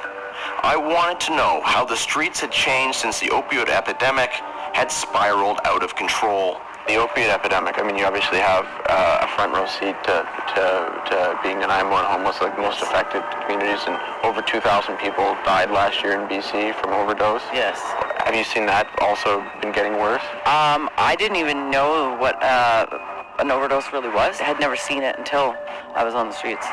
I've seen it too many times now. In the past 2 years, I don't know how many people, how many of my friends that I've lost. A lot. So it's just getting worse. I can tell you as of right now, in the last 5 days, 5 people have passed away that are actually quite close to me.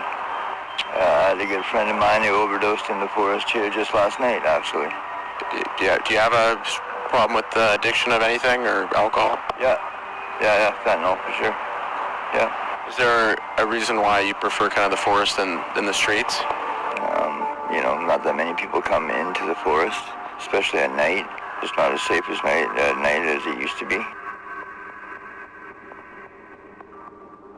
lot of people we've talked to said it's got sketchier, on the street than it used to be. Because there's a lot more of them. I've seen a lot of new faces in the last 3 weeks. Really? A lot of new faces. And that creates some issues, or it creates havoc. It used to be somewhat safe. You used to be able to sleep outside and it would be okay. Your shit wouldn't get stolen. It's been the last, I'd say, about 4 years. It's gotten progressively worse. Now it's just the worst. When I first started living on the streets here, there was just a short handful of us. We were a small, tight-knit group for the most part, but now there's just so many freaking homeless people everywhere. Do you feel less safe than you used to? Oh yeah, are you kidding? I sleep with something in one hand and something in the other hand, and I'm not kidding. Like, you have to hide, otherwise you don't know what's gonna happen. I mean, you get 4 guys, there's nothing I can do. 9 out of 10 people on the street are carrying a weapon at all times, I would say. What do you think's causing that? And is it different kinds of drugs, just new people, or? I think it's a combination of a few things. The drug thing where people go into psychoses and stuff. The junkies that are on the nod. You could deal with someone right now, and an hour from now they're having a mental breakdown, or they're high or coming down off their drugs, and they've got a rock and want to smash a window out, or there's conflict amongst the group. How much of it, in your opinion, is being fueled directly or indirectly by issues relating to drugs and drug addiction? Well, there's 2 issues. One, we have prolific offenders who are their curriculum vitae, I'm a criminal, I do crime, and normally to fuel their drug addiction.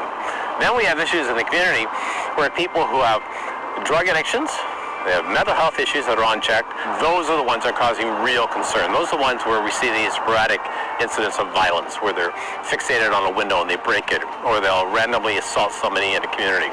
That's troubling. How much of that is directly or indirectly related to drug and drug addiction? I would say all of that. And when your cities have rampant open drug use, the chaos that inevitably follows is right out in the open for all to see. Random attacks are on the rise. Vancouver police are investigating an early morning homicide on the downtown east side. It is the same Tim Hortons where an employee had hot coffee thrown at her a week earlier. A disturbing murder on the downtown east side. He was found badly burned shortly after midnight. A stranger to her came up to her, poured some sort of flammable substance on her, and lit her on fire. The suspect allegedly stabbed our victim with a hypodermic needle. When it comes to lawlessness and drug-fueled chaos, there is still no place quite like Vancouver's downtown east side. I met with Leo Knight, a retired Vancouver police officer, to ask him how the downtown east side had changed over the past 30 years. People did not live on the streets back in the day in the downtown east side. There was no such thing as injecting drugs on the street. It just wouldn't happen. I guarantee you that if you go down the downtown east side right now, they're all drug addicts. The 100 East Hastings now it's a zoo.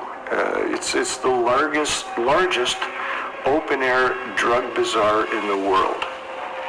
Accompanied by rampant drug addiction and the mental health issues it brings, the downtown east side is a dangerous place. Marshall Smith was once a resident of the downtown east side before entering recovery and gradually rebuilding his life. Incredibly, rising to the rank of Chief of Staff to Alberta Premier Danielle Smith. At some point around 2004, sort of lost my career to drug use and wound up hanging up my suit and tie at the legislature and vanishing into the streets of Vancouver, where I lived for 4.5 years as a homeless drug addict. Obviously, those were very dark and difficult times in my life. As part of Marshall's role as Chief of Staff to the Premier, and because of his unique background and experience, he has helped spearhead Alberta's opioid response strategy over the past 4 years.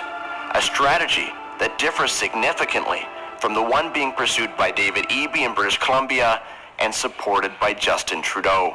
We're willing to work with provinces who want to move forward on different steps. We're having good conversations with British Columbia about something they want to do there. But they're specifically calling for decriminalizing drugs.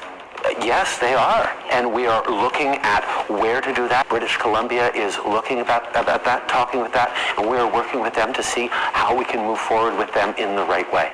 On January 31st, 2023, the government of BC granted approval by the federal government, made it legal to possess certain quantities of hard drugs, including crystal meth, heroin, fentanyl, and cocaine, declaring in no uncertain terms that open drug use was now legal on the streets of British Columbia.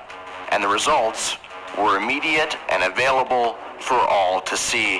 How did that change on the ground, that you've seen with your own two eyes? Oh, within the same day, everything changed. The next day it was tenfold. It was everywhere. People using like crazy. There was a guy in the washroom shooting up, and they said, "Hey, you can't do this in here." And he said, "It's legal now. We can do whatever we want. So you can't stop us." It's illegal to do drugs on school property or at the airport. The rest is fair game. And they actually said there's more stricter bylaws about smoking tobacco near my door than there is about drugs. So you can't smoke a cigarette near my door, but you can smoke meth. All the rules are gone now. So it doesn't matter. You can openly smoke crack in front of a store, and someone that tells you got to move on is going to tell you where to go.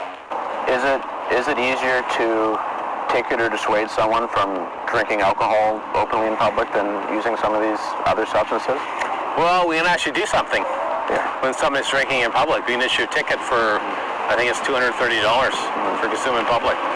And where somebody is smoking a small amount of crystal meth or fentanyl, and it's under the 2.5 grams, there's nothing we can do if they're not within those sanctioned areas. Candidly, we know that the police for the last few years, pretty much everywhere, have not been charging drug users who had small amounts anyway. If I walk down the street at night with a beer in my hand, I could be arrested and fined. But if I'm taking crystal meth sitting on the bench in front of, everybody's favorite coffee shop, no big deal.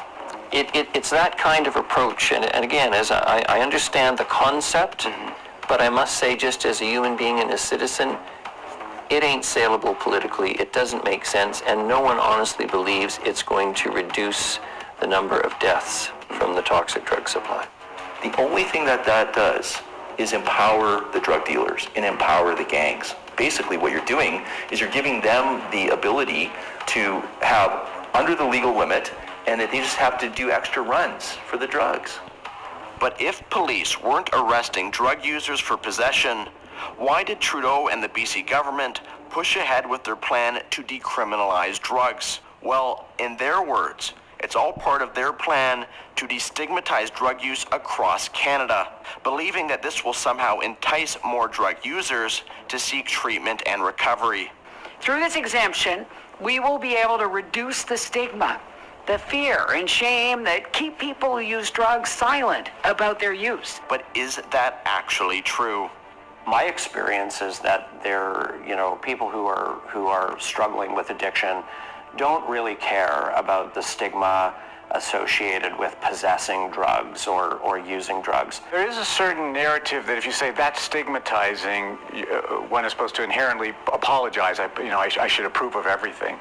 No one really believes that. It's a question of what do we stigmatize. The challenge is that sometimes shame and stigma are why people seek treatment. We have never had more success when it comes to treating addiction in our society than we have with addiction to tobacco. And we take a very strong approach, right? We tell people that they should quit. We tell them that help is available. We make that help free. We help them in their recovery. We expose them to the consequences of their actions. We stigmatize them, right? For what they're doing. But for whatever reason, the drug user advocates have gone a different direction with other substances. They started with this, what they call harm reduction, right? Trying to prevent the harms instead of preventing drug use. And I say the biggest form of harm reduction is preventing drug use in the first place. These people who sit in their little offices somewhere and have never dealt with an addict, have never treated an addict, have never talked even to an addict like I have, think that people don't go to treatment because of the stigma involved. Well, it's horse hockey. You know, like when someone's addicted, all they're capable of is thinking about how they get their next fix. You know, the brain gets hijacked by the addiction.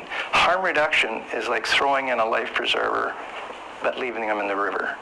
Over the past 20 years, drug prevention programs in British Columbia have been scaled back dramatically and replaced with what's known as harm reduction, ranging from the provision of naloxone kits to students as young as 15, to the distribution in at least one case of safer snorting kits at a high school on Vancouver Island.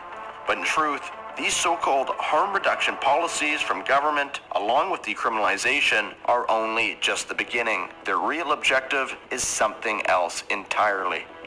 We know that anchoring ourselves in science and data, making sure that issues of harm reduction and safe consumption are put to the forefront. We will continue to be grounded in what works, in compassion, in evidence. Making sure there's a safer supply so people who are addicted can get clean drug supplies as opposed to having to buy the dirty and deadly stuff. Safe supply. It's a buzz phrase used by politicians and drug advocates alike, meant to instill public confidence that the powers that be are taking the overdose crisis seriously and are doing something about it. But what does it mean? According to Health Canada, safe supply or safer supply refers to providing prescribed medications as a safer alternative to the toxic illegal drug supply. Its intention is to help prevent overdoses and save lives. Now, at first glance, that sounds pretty good. But looking deeper into what safe supply really means, the sunshine and rainbows quickly fade into a dark dystopian nightmare. You're looking at what's intended to be British Columbia's first legal cocaine lab. On February 17, 2023, Ad Astra Holdings, a cannabis company based in Langley, BC, received approval from Health Canada to legally import cocoa leaves and manufacture cocaine. The company's CEO said in a press release that it will explore the commercialization of cocaine to provide a safe supply of the drug. This follows a ramping up of supposed harm reduction policies in the province, even the launch of vending machines containing heroin substitutes, all under the guise of safe supply. But this isn't just happening in BC. I traveled to London, Ontario, the epicenter of the push for safe supply in that province, to meet with Dr. Sharon Koivu, an expert in the field of addiction and safe supply. I wanted to know exactly how long this has been happening in London and where it all came from. Safe supply started in London in about 2012. There were lots of people who were very vulnerable, particularly people that were identified as being vulnerable were street-level sex workers. So the initial thought was to keep people safe so they don't have to be selling their bodies to get drugs, was to give them a prescription. And the prescription that was decided on was Dilaudid. Dilaudid is the brand name for the opioid hydromorphone, a drug used in medical settings to reduce severe short-term pain. This hydromorphone, for people that don't know, for including myself, is this kind of a low-level opioid, or is this a powerful? No, it's a powerful addictive opioid. It's similar to OxyContin. It's a very powerful, very addictive opioid. Once a last-ditch pain medication, hydromorphone has found its way into the safe supply program. It's now freely prescribed by doctors to addicts as a theoretical substitute for street drugs. We are giving out huge amounts of a very highly addictive, very dangerous opioid narcotic. Look, safe supply is a marketing term. It's not a medical term. It's a term that was made in a boardroom with communications experts and advocates, and it's made to communicate to people the feeling of safety. It's not safe. You're referring to that as though it was safe, and it's not safe. I don't like calling it safe supply because it's not safe. But how different really is hydromorphone from other opioids like fentanyl? How powerful is hydromorphone, and how addictive can it be? To find out, I met with a pharmacist in BC who wished to remain anonymous for fear of losing her job. Basically, the biggest one for safe supply is hydromorphone. Hydromorphone is like 20 times stronger than morphine. This whole term of like safe supply, like I'd like to know what the definition of safe is. There's no such thing as a safe opioid. Did you be concerned if you had family members or friends that started using this on a regular basis? 100%. 100%. Like, I would never take it. I would never tell one of my friends to take it. Funny enough, I actually did one time. My friend broke her ankle and she was prescribed hydromorphone for pain, but she was prescribed 1 milligram tablets. To compare that to the safe supply, the one that we prescribed was 8 milligrams. So she was prescribed 1 milligram for pain, and I even warned her on how addictive that can be. How many pills would you guess that you would dispense on an average shift? Probably 1,000 a day. 1,000? 1,000 a day. If 1 milligram of hydromorphone can be dangerous and addictive, you can imagine how dangerous the 8 milligram pills are that are freely handed out to addicts. But perhaps that is the point. Pharmacies are a business like any other, and they rely on a steady stream of customers. And with the addictive nature of hydromorphone, it's big business for these pharmacies, and that has led to some shady business practices. Can you also explain, there were some scandals in the downtown east side that you also saw about what was going on between the pharmacies? Yeah, so I think it's more prominent on the downtown east side because there's so many pharmacies. Like, you go down the street and you see, it's like Starbucks. You see pharmacies on every single corner.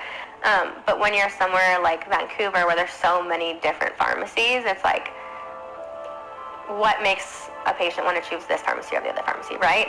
A lot of the pharmacies on the downtown east side will provide like monetary incentives to their patients to come to their pharmacy. Essentially kickbacks? Yeah, like. And you saw that? Like it was yeah, like it was normal. And then pharmacies will offer more and more money because they want those people to come use their pharmacy, basically. Because I guess if it's a daily thing, and it's for a whole year, it could be $10,000 in business for them. So you offer a patient $100. It's the whole world to them, but it's nothing to these pharmacy owners based on how much money they'll make off of them. Illegal business practices aside, maybe paying addicts to take safe supply is a good thing. That is, if bribing an addict to take hydromorphone means they won't take fentanyl, shouldn't that decrease deaths from overdose? Since the introduction of these so-called safe supply drugs, have you seen that help with reducing fentanyl and fentanyl overdoses? We had very little fentanyl in London prior to Safe Supply. Since Safe Supply, we now have a huge problem with fentanyl in this city. There has been an increase in overdose deaths, an increase in use of fentanyl, and a decrease in the cost of fentanyl in the city as well. The presence of hydromorphone is not touching in any positive way fentanyl on the street. If anything, it is fueling it. But how could it possibly be that giving people a replacement for fentanyl would somehow increase their use of that exact same drug? Addicts want fentanyl, right? They want the big high and the big hit. They pursue fentanyl because it's a superior high to what they're getting from these hydromorph pills. It was just about chasing the next high. It was just about getting high. It didn't faze me. The stronger the drug was, the better that's what people would go look for. Really? Because the stronger it is, the better. If you know people who are overdosing on that, that's the stuff that people want. Really? Because that's how, I guess, the quality is better when people are overdosing on it. Okay, well, that's the stuff I gotta get. I didn't even care, I didn't care about my life. Do you ever have any experience with seeing patients when it comes to this so-called safe supply of not adhering to how they were supposed to take it or not taking it at all? Single day. Every single day. They're either injecting them, or they're taking all of them at once, or they're not taking them at all. And that's the not taking them at all is where I have the biggest problem. And why would they not be taking them at all? To sell them, to make money. And so they'll take their daily supply bottle that they get and they'll sell it on the sidewalk and they'll use the money to buy fentanyl. Right now, for example, I am seeing a patient who is prescribed 40 tablets of D8s that are allotted 8 milligrams every day.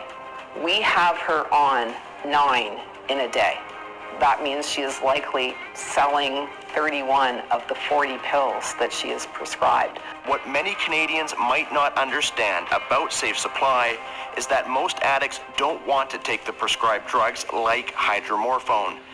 Instead, they get prescription Safe Supply drugs with the purpose of selling them so they can purchase the drugs they actually want, like fentanyl. And according to the BC pharmacist I spoke with, patients of her pharmacy don't even bother hiding this fact. I see it, quite literally see it, every day. I will see patients come into the pharmacy and they will pick up their prescription, walk out of the pharmacy, and hand a bottle of pills over to somebody and have a cash exchange and sell their pills. And how easy would it be for someone to walk over there and get... Easy. Yeah. Very easy. It's there's no control over the medications. My kids could walk around the corner and easily get it. People would be prescribed these medications, and there would be people waiting outside the pharmacy in one of the towns here. They would be waiting outside the pharmacy because they knew someone was going to eventually come out and sell their prescriptions.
Hello everybody, how's it going? I hope you're having a lovely day. Today I would like to go over reason number 80 million that you should not be having stuff in your house connect to Amazon servers for things like critical infrastructure, whether it is your camera systems, your doorbell, or any part of your home.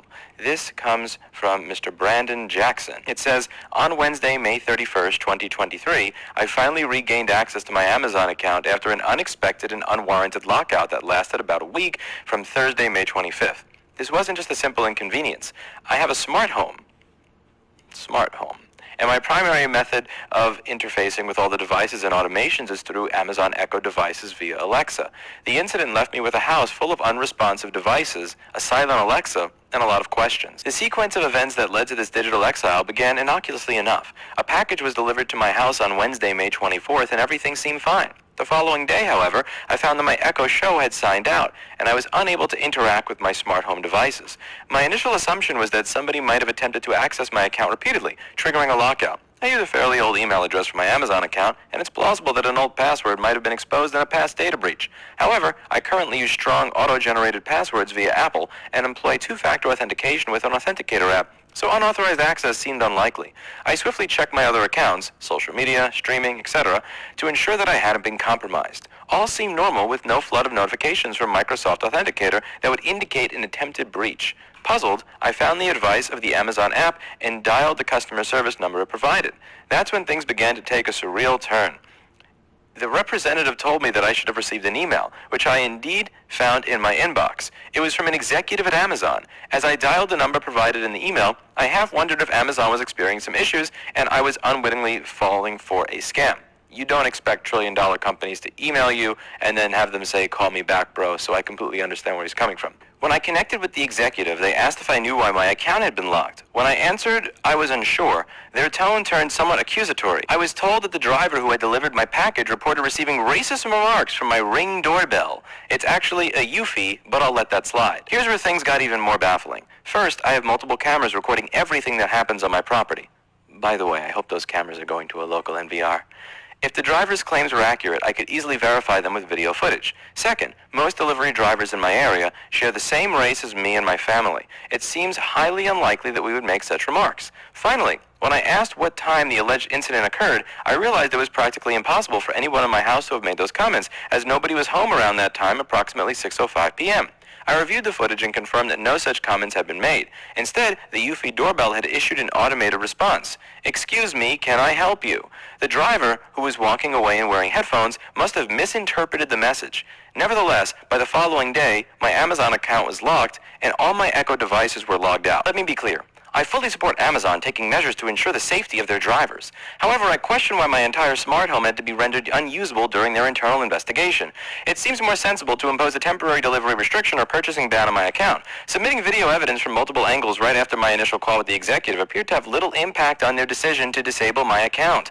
This incident has led me to question my relationship with Amazon. After nearly a decade of loyalty, I've been given a harsh reminder that a misunderstanding can lead to such drastic measures. It seems more reasonable to handle such issues in a more compartmentalized way rather than a blanket shutdown of all services. Due to this experience, I am seriously considering discontinuing my use of Amazon Echo devices and will caution others about this incident. BlackBerry, you are on the wrong side of the chair, and if you step on my keyboard and hit the space bar, you are going to get it, girl.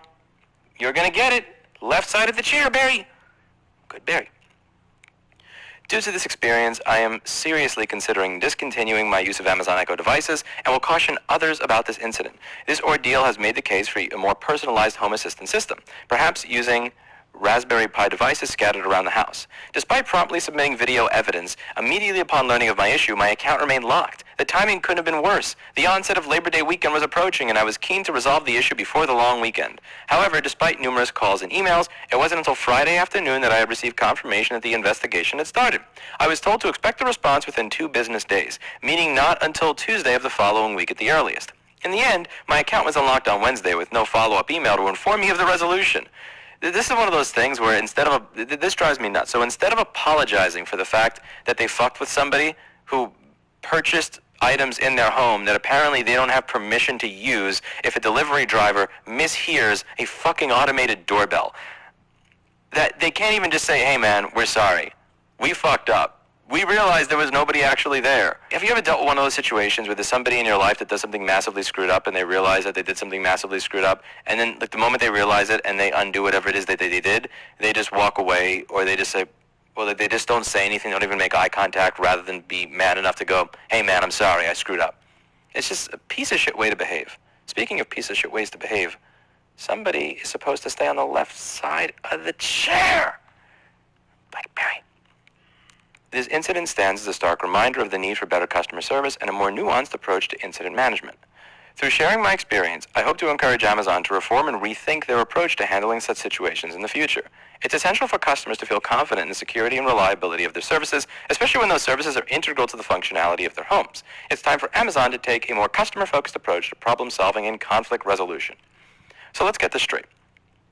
If a delivery driver for the company disapproves of you for any reason, you can have your actual account shut down. The devices that you use in your home may not work. Have you ever had an issue with a postal worker, a UPS delivery person, a FedEx delivery person before in your life? Can you imagine if that issue that you had with the delivery person resulted in items inside of your home that you bought and paid for no longer functioning and working? This is why I think it is paramount that the infrastructure in your home be as sovereign as possible. Do not have your light switches or your radios or anything else in your home connecting to other people's servers to get permission to turn on. That is a mess waiting to happen. Because again, all it takes is an Amazon delivery driver who's having a bad day to literally ruin your home. An unfounded accusation of racism means that infrastructure inside your home can stop working. This is the problem when you give too much control to one company, and particularly when that control that you're giving is your devices inside of your home connecting to their servers. You could literally be in a situation where somebody making an unfounded, untrue, demonstrably proven untrue accusation of racism against you causes your internal home infrastructure to stop working. That's fucking insane. I completely understand and respect that the target demographic of this channel, the people that tend to show up in my comment section and show up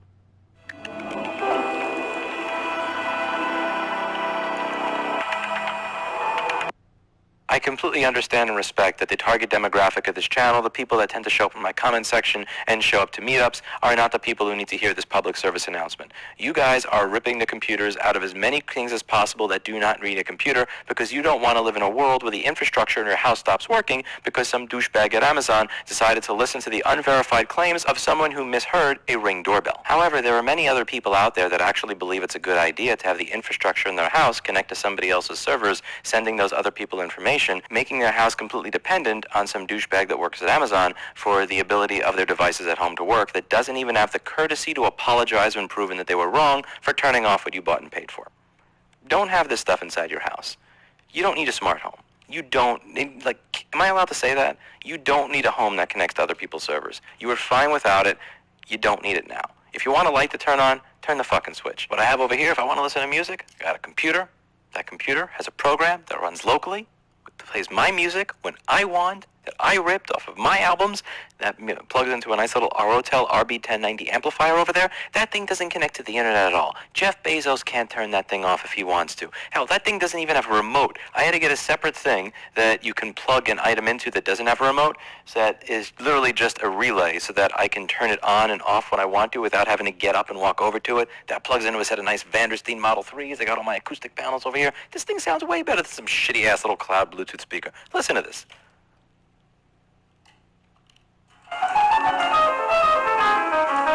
10 times better than the Amazon bullshit. Really, honestly, truly, in your heart of hearts, how much shit in your house do you need to connect to the fucking internet? And goddamn, it sounds great, and it don't connect to shit that I don't want it to connect to, and that's how it is. I have a folder of music, I play it, it's beautiful, it's great. I can have a nice romantic evening, I could play Shostakovich, I could play opera, whatever I want. I got acoustic panels everywhere. There are so many ways to have fun in your home without connecting to Amazon. Why do you gotta connect to Amazon to turn all your shit on? Turn the shit on yourself. That's it for today, and as always, I hope you learned something. I'll see you in the next video. Bye now.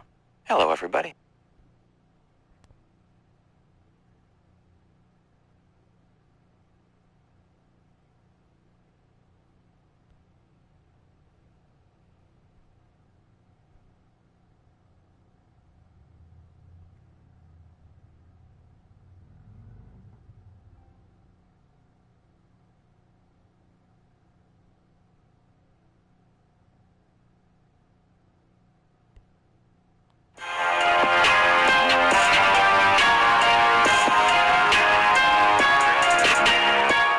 Using the phrase "leave little children alone" shouldn't be something that's considered controversial. It shouldn't be something that a company feels they need to distance themselves from. But unfortunately for Call of Duty and Activision, this is the hill they decided to die on. They decided that they would rather pander to a small group of activist freaks out there than have the back of Nick Merckx. They decided that they were going to cancel his Call of Duty skin, the bundle that they were selling, all to support people in the Pride community, because apparently they believe that saying "leave little children alone" is an anti-LGBTQ statement. And although some people in the mainstream media may have Call of Duty's back, trying to pass this off as an anti-gay tweet, and they did the right thing by canceling Nick Merckx, and also, by the way, Tim the Tatman is standing with his friend Nick Merckx over this entire situation, it seems like the majority of people out there don't agree with Call of Duty, and in fact they're facing a massive boycott right now, just like we saw with Target, just like we saw with Bud Light. When these companies go too far with this virtue signaling activism, specifically for Pride Month,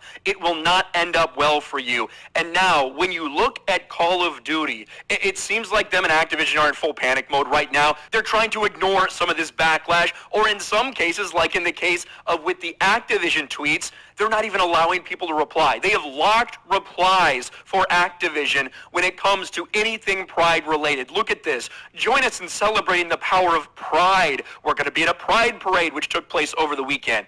No comments allowed. Now, it still got ratioed with quote tweets, because the audience, the fans, the consumers clearly aren't happy with what Activision is doing. But just look at the Call of Duty account. I would not be surprised if we see the official Call of Duty account lock their replies soon. They've already started deleting some of their tweets, by the way. This is Jeremy D-Day Cobra, who's been on this topic a lot, who's been replying nearly every post they make, leave children alone. They apparently decided that one of the posts they made was just either getting ratioed too hard, something happened. They ended up deleting the tweet.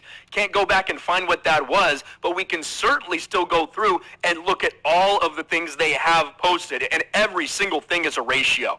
1,300 comments to 850 likes. This was just an hour ago. What about here from Call of Duty? 1,100 comments to 900 likes. We can go back. 6,000 comments to 3,800 likes. 6,800 comments to 3,000 likes. Everything they post is getting wrecked, and I haven't even checked it yet, but I can only imagine when I click on this, it's going to say, leave kids alone, leave little children alone. Call of groomers, shit like this. Here we go. Leave children alone. Leave children alone. Leave children alone. Leave those kids alone. Leave children alone. I love to see y'all tweeting like everything is fine. Leave children alone. Look at this. This is a massive, massive backlash. And we saw someone like Dr. Disrespect stand with Nick Merckx. This made a big difference in this entire thing when he uninstalled live on air and basically encouraged others to do the same until they either apologize to Nick Merckx or add that bundle back to the store. But it's going to continue to get worse for them until they try to make this right, until they acknowledge that what they're standing on is absolute insanity. When you decide that someone using the phrase leave children alone is too radical for you, you have become a woke activist, or a company that is run by woke activists. Because that's not one. It's not anti-gay to say leave children alone. But parents, people all over this country, all over the world, they don't want their little children exposed to that type of ideology at schools when they're small children. This is insane right now. What are we talking about? A world where leave little children alone, stop trying to indoctrinate kids with sexual messaging, where that is considered a controversial statement by brands.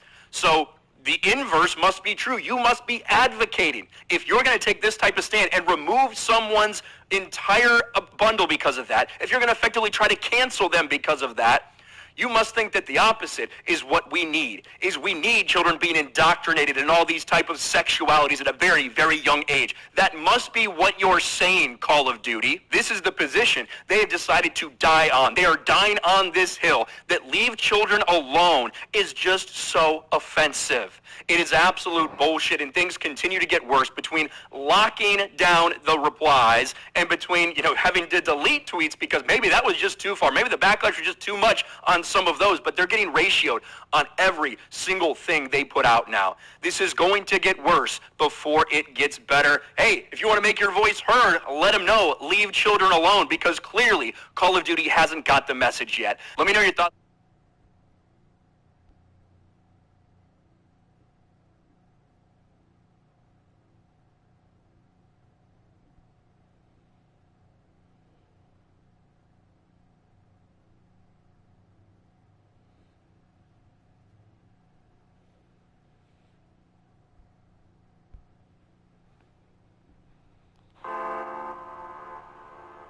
Today, I'm going to take things slow.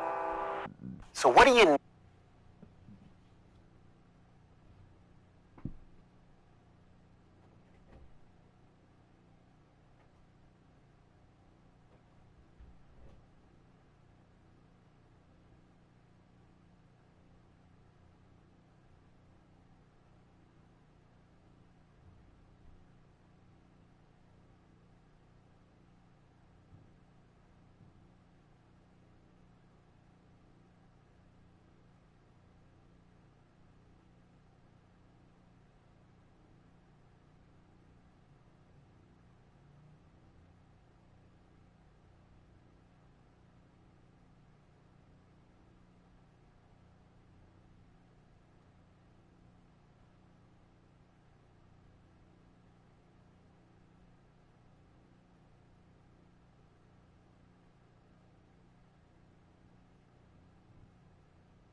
bear the storm. So what do you need to bear the storm? What do you need, and are there examples of people doing it? You need conviction, okay? And yes, there are examples of people doing it. I want to throw you to something from February of 2022. This is a little over a year ago. This is Novak Djokovic, who basically is the best male, he is a male, tennis player of all time. And you may remember that he did not want to get the COVID vaccine. He has an incredible, not only physical regimen, but nutrition regimen. I mean, he's famous for this. Like a team of people that are studying his body science and everything else. He was not even allowed to compete in the Australia Open last February because he was not vaccinated. Anyway, here he is in February 22 talking about freedom of choice and bodily autonomy. Those were things that the lefties used to talk about. Remember, my body, my choice. But here he is a year and a half ago, and you'll see why I'm showing this to you in just a moment. I understand the consequences of my decision. And one of the consequences of my decision was not going to Australia, and I was prepared not to go. And I understand that not being vaccinated today, I'm unable to travel to most of the tournaments at the moment. And that's the price you're willing to pay? That is the price that I'm willing to pay. Ultimately, are you prepared to forego the chance to be the greatest player that ever picked up a racket, statistically,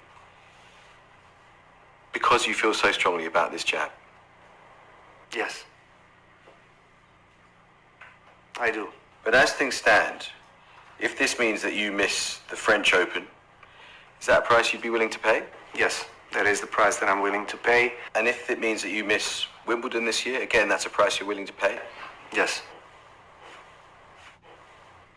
Why, Novak? Why?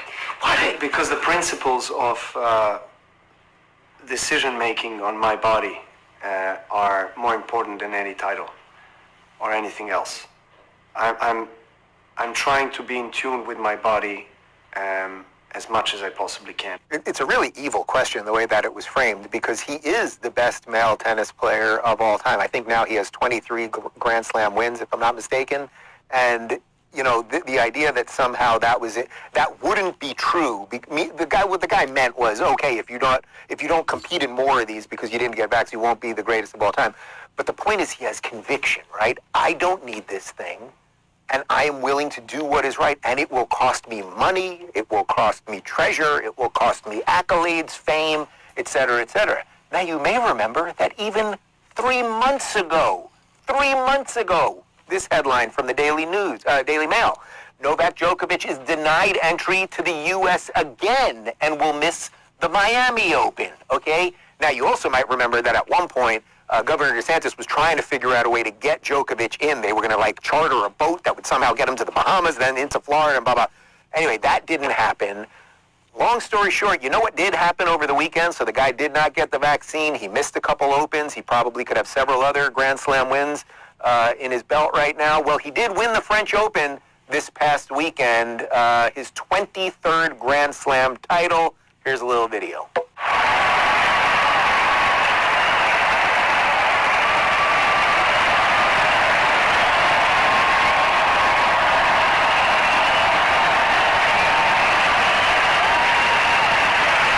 Guys, that's a hero right there. That's actually a modern hero. Not only is he the greatest male tennis player in history, but he stood up for what was right.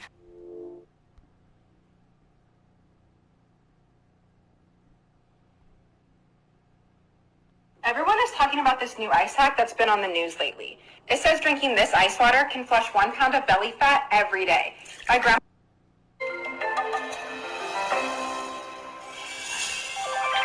We've literally built an entire economy of not just the United States, but the entire Western civilization on healthcare.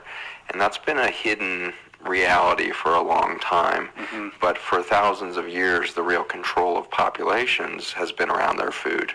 And we find ourselves in that same, if not amped up version now that we have 7 billion souls on the planet. That becomes very, very big business when you start to be able to control food. And we see that the ultimate political control is around the food chain and whether it delivers health or not. I've basically found myself in a massively reductionist state of my understanding of the world around us when I had really spent, 20 years of my life studying medicine, which was the opposite, where every year and minute you study in that environment, they try to convince you it's more and more complicated, that there's 1,000 different diseases, that there's 10,000 different drugs to treat those diseases. But in reality, what started to deconstruct that world was the realization that the cancer I was studying under the microscope when I was devising chemotherapy happened to be really the exact same process as an ulcer in the ankle of a diabetic patient. Again, sound totally disparate, but in the end, totally reductionist viewpoint is it's only one thing, which is chronic inflammation. Inflammation is actually a normal biologic response to an injury. If we have a chronic inflammatory epidemic in the world, which is a better definition than lots of diseases, then we must be overwhelming the immune system of all of the public for some reason at the same time. Sometime between 1982 and 2000, we did something to the environment to totally decimate the protection system of our immune systems. And the big tip-off to me in this process, here I am in the labs developing chemotherapy and is so buried down the rabbit hole of the pharmaceutical model. But there was a big tip-off starting to happen in the late 1990s and early 2000s that we were seeing diseases in what seemed like completely different organ systems in the population go epidemic simultaneously. Examples of this was certainly autism that you mentioned earlier. We had 1 in 5,000 children with autism in 1975. Today we have, just 3 weeks ago, released the most recent data, 1 in 36 children with an autism spectrum disorder. And the big argument for a long time was, well, maybe we're just diagnosing and recognizing autism better, which is kind of laughable if you've ever sat with an autistic child. Here's a 5-year-old who can't speak, can't make eye contact, hits his head on the wall for a few hours a day to try to console his terror. We didn't miss that in 1975. This is not a diagnostic dilemma. But then to further emphasize that, the fastest acceleration in that growth pattern of this epidemic has happened between 2012 and today, where we're seeing a doubling time every 2 to 3 years in that autism rate. At the current rate, we'll see 1 in 3 children with autism in 2035. And then in 1996, we saw this sudden rise in the Alzheimer's dementia in women. Interestingly, the Alzheimer's rates has not changed in males since that time. But at the same time, 1996, we see this uptick and consistent linear growth parallel to that Alzheimer's track in women with Parkinson's in males. And so we have, species-specific, gender-specific, organ-specific diseases in the brain and peripheral cancers, all of which took off at the same time in the mid-1990s. Autoimmune disease, unbelievable epidemic starting in the late 1990s.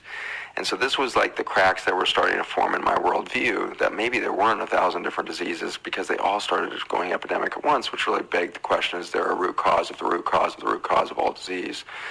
In the same way that we've misunderstood the gut and what gut health means, we misunderstood soil for the longest time. And in the early 1900s, really the late 1880s, we started to change the way we farmed. Simple things happened, like we went to steel grinding for wheat instead of stone grinding it, which meant we could get more of the fiber out of it, which means we created a higher gluten and a higher refined carbohydrate load in our flours and in our wheat system and everything else. So that's one example of a shift. But the main thing that happened is we started to disrespect the importance of crop rotation and soil rest, cover cropping, etc. This led to a massive death of the topsoil, which led to the Dust Bowl that ran through the 1920s and 30s. And it's fascinating that here we are only 80 years out from this event where our ancestors, 2 generations, 3 generations, were literally starving to death. We had soup lines that went for days, across the entire Midwest, and houses were literally being buried in dust of dead soil that had died. During the Dust Bowl, we actually, for the first time, started to outsource our food production because these people lost their local gardens and farms. So we started to rely on importing food for the first time, and we started to outsource that concept. Then World War II hit, and we did something interesting, which is we had this huge petroleum industry that was revved up bigger than it had ever been in the history, because we had all tanks, jeeps, mechanized warfare for the first time in human history on this scale. We had planes for the first time. This was like full out, totally different thing that had ever happened in history, and it was a world war, much different than World War I in its scope. And so we see this huge petroleum industry that suddenly grinds to a halt because the war is over. So we have this glut of petroleum, and we suddenly